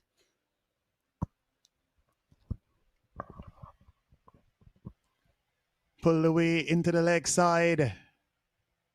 Nova number 18 comes to an end. Single off the bat of Emmanuel. Stallions are now 140 for 5. 24 more to get. 2 overs to come. I think the pressure has turned back on the batting side. As soon as Jagdeep Singh, as soon as his wicket fell, that pressure came on. Emmanuel is a new batsman, so he's got to give more of the strike to Dhaliwal until he settles, and there's not much time to settle. We've got just, 12 legal deliveries. So in Emmanuel's mind, he's got to be hoping, I hope 4 no balls and 3 wides come my way, just to give me that extra time to get my eyesight in. And this, the penultimate over, is quite important. So much so that the captain has moved himself from behind the stumps to ensure that he has a word with the bowler before the over commences. It is going to be Ryan Shun to finish off his spell. 1 for 27 so far from 3. Another positive coming out of this tournament is the timing, the strict timing. I love this. Dealing with international cricket, you get accustomed to it, or else penalties come into play. Slow overrate penalties, nudging and walking around, digging, penalties. You've got timings. The umpires have started the game with precision. The relaxation period, strategic timeout, all have been in good sync. And so that's a positive for cricket in the USA. So lots of positivities I'm seeing in the tournament. Yeah, most definitely. Really has been a well-organized tournament so far. This one is driven, square drive into the offside. Just a single. 23 to get from 11 deliveries. It's going down to the wire here. The pendulum has swung to and fro in favor of either side throughout the course of today's proceedings. Just wondering who has the advantage at this stage. Who do you reckon, Naim Chan? I reckon the fielding side, because they're really keeping it tight. I think the Titans, from the time I said, a minimum of 150, but they need to go over that. Had they gotten 150, it would have been a walk in the park, perhaps, for the Stallions. It would be bonus runs going above 150. Most definitely did mention 150 being just about par. They were able to get as many as 163. So a win by 13 runs or more is actually going to endorse Naim Chan's sentiments from earlier on.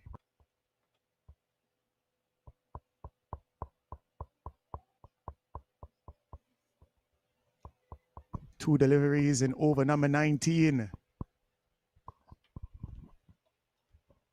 Captain quite meticulous with his field placement. He's taking his time. Still not quite ready. But I think what he's trying to do is dot all the I's, cross all the T's. You don't want, I should have moved that man. I wanted to. I didn't. Do all you want now, skipper. Have it your way. You've done well to keep up the over rate as required so far, so you can afford a bit extra time in these final overs to make sure that you have your field placement exactly how you want it.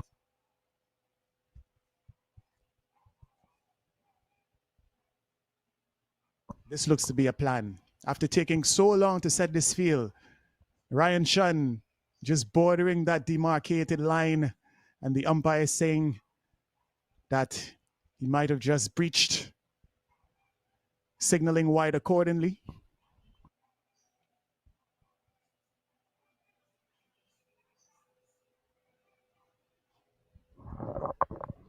Ha! Wow! More pressure. Yeah, so the fielding side having fun. Rollicking time for them. Smiles across their faces.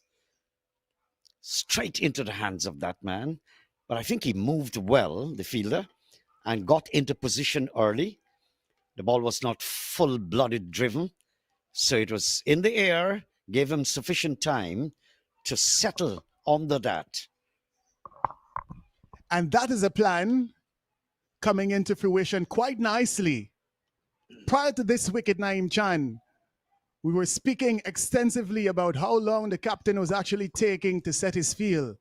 After he took a lot longer than he would have usually done throughout the course of this match, the first delivery from Ryan Shun was a wide outside the line of the off stump, which suggested to me that that was the plan. Set the field and push the batsman wide. He lacked a bit of control on the first attempt, but the second time around, the batsman went for the wide delivery, found the fielder, and congratulations to you, Titans.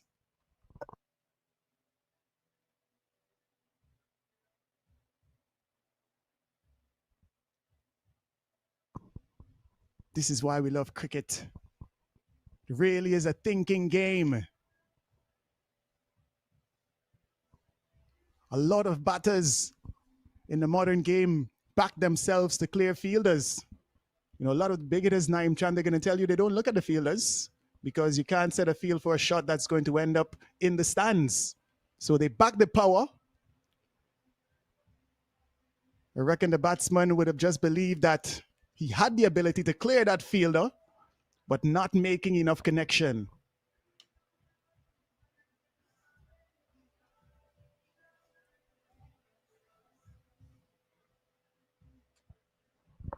The pressure is on. You can see it. That one kept low outside the off stump, and the batsman's body language tells you that he was all aiming down the leg side. Big swing of the bat. Shun is having quite a good over.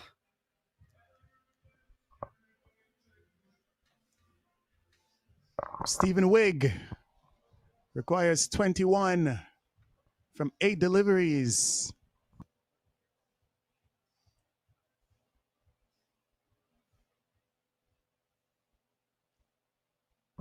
I think we should just get on with this now. It's taking really a very extended time to get the next ball in.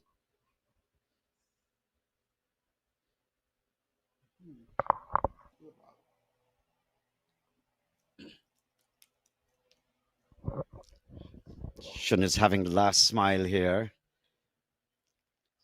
Just 2 runs coming off, 2 dot balls, a wicket. And then there was a wide. So 3. Good penultimate over. Ah, come on, that's really too wide. Were I that umpire, I may have granted just 2 wides instead of 1.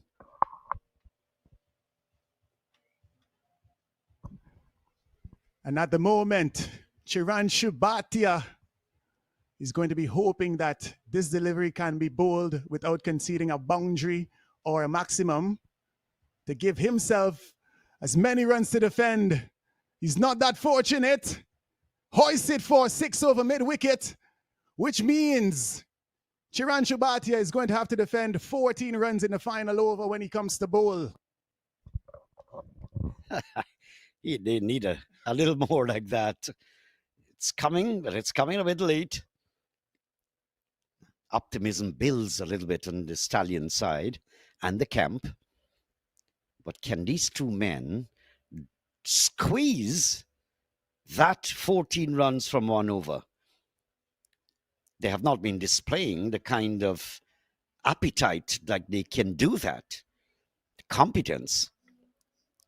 If they get it, it will be a good victory. They're getting ready for this final over. Bhatia, he's been good so far. 2 for 25 from his 3. He's got the responsibility of finishing off this innings for the Titans. His side has allowed him the luxury. Is it a luxury? 14 runs to play with. Is it enough? We're going to find out in a matter of 6 deliveries' time. I guess the batting side might be hoping, give me a wide, please. A no ball, perhaps.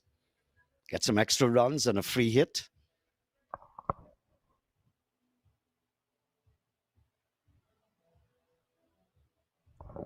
Down the ground. There's a man coming around. 2 of them, actually. An army. Swarming like bees. Every edge matters to the batting side that they can scamper. But ones and twos, ones definitely wouldn't do it.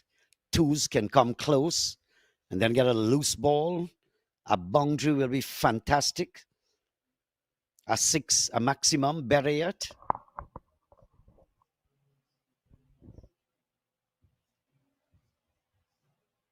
You needed a Yorker, but where has that gone? It's not going to get into that boundary. A bit of craziness happening out there. Well, the tension is on.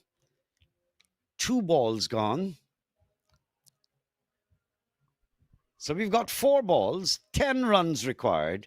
Give me a 6 here. It could have been a bit of a mix-up between the wickets on that occasion. However, all is well that ends well. At least if you're a Stallion supporter, both Dhaliwal and Stephen Wigg keep the wickets intact, needing an additional 10 from the final 4 deliveries. What an exciting fixture this has been. Good game. I enjoy this. We got to get it in the air and over the top, straight to a fielder. The Stallions are limping. And they come back for 2. So 6 runs from the over so far. They started the over acquiring 14 halfway through. They've accumulated 1 run shy of half. So they need 8 runs in the second half of the over. Going well so far. It's still even Stevens. You must get a boundary, though. And if you're on the Stallion side, I want a maximum. Of course, the fielding side have got to be on their toes. You can't all bring in the field because they can get a shot outside, overhead. So that makes the decision of the captain pretty ticklish at this moment.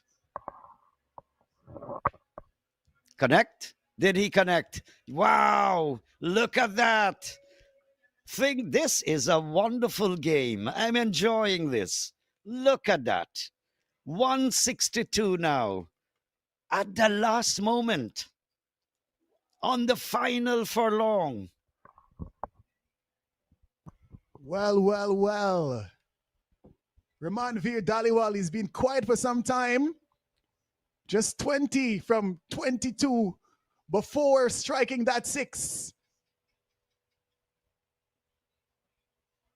Talk about timing it to perfection.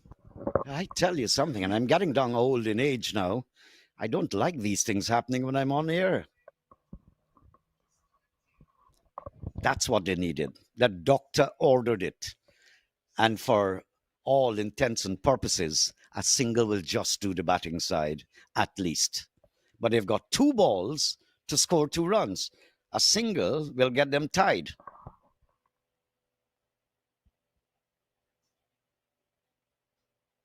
Really has been a good run chase. This match has ebbed and flowed.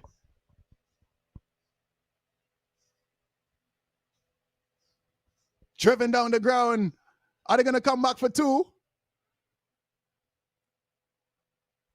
Yes, they are coming back for two, but one is likely out. No? So they've won. 164 says the scoreboard. That's it. That's it. Now, good game. What an excellent game. And the administration of cricket in the USA must be thankful for organizing and getting this kind of result. It has been splendid cricket. We've seen good competition from ball one coming down to the final over. Yeah, exceptional stuff here today. Good cricket all around as we have a look at the scorecard for the New Jersey Stallions, who were cruising at one point. And at another point, they seem to be tottering a bit. Nonetheless, still able to cross the line, having lost only 6 wickets. But look at the contributions. It was a team effort. A 36, a 34, a 31. You know, that's good. Definitely a batting card that you can be proud of. All batters given the opportunity, pitching in. And valuable contributions going around. Spare thought for those Titans. That has been a wonderful match. Well played, Titans. You won the toss. The bowling figures there for you. So that's one bowl, two bowlers picking up 2 each, actually. I think Bhatia had a very, very good spell. But this is the NYC Titans' good game. I enjoy this. I'd love to be a part for a little while more. And compliments to the organizers of the game. Compliments to the coaches and the captains. A good look at the Titans also had very, very good contributions. I like how Gush batted. Gush, 38 from 32, the consistency, keeping it and keeping the wickets intact and letting the game roll. Sharma, 37, constant, consistent, Patton, enterprising, 25 in 11. And then in the reply, Singh leading the way, 36 from 22. Daliwal, 34, excellent knock. Hamraj, a spirited 31 from 24. Very, very good game. So New Jersey Stallions, they have won the game by 4 wickets.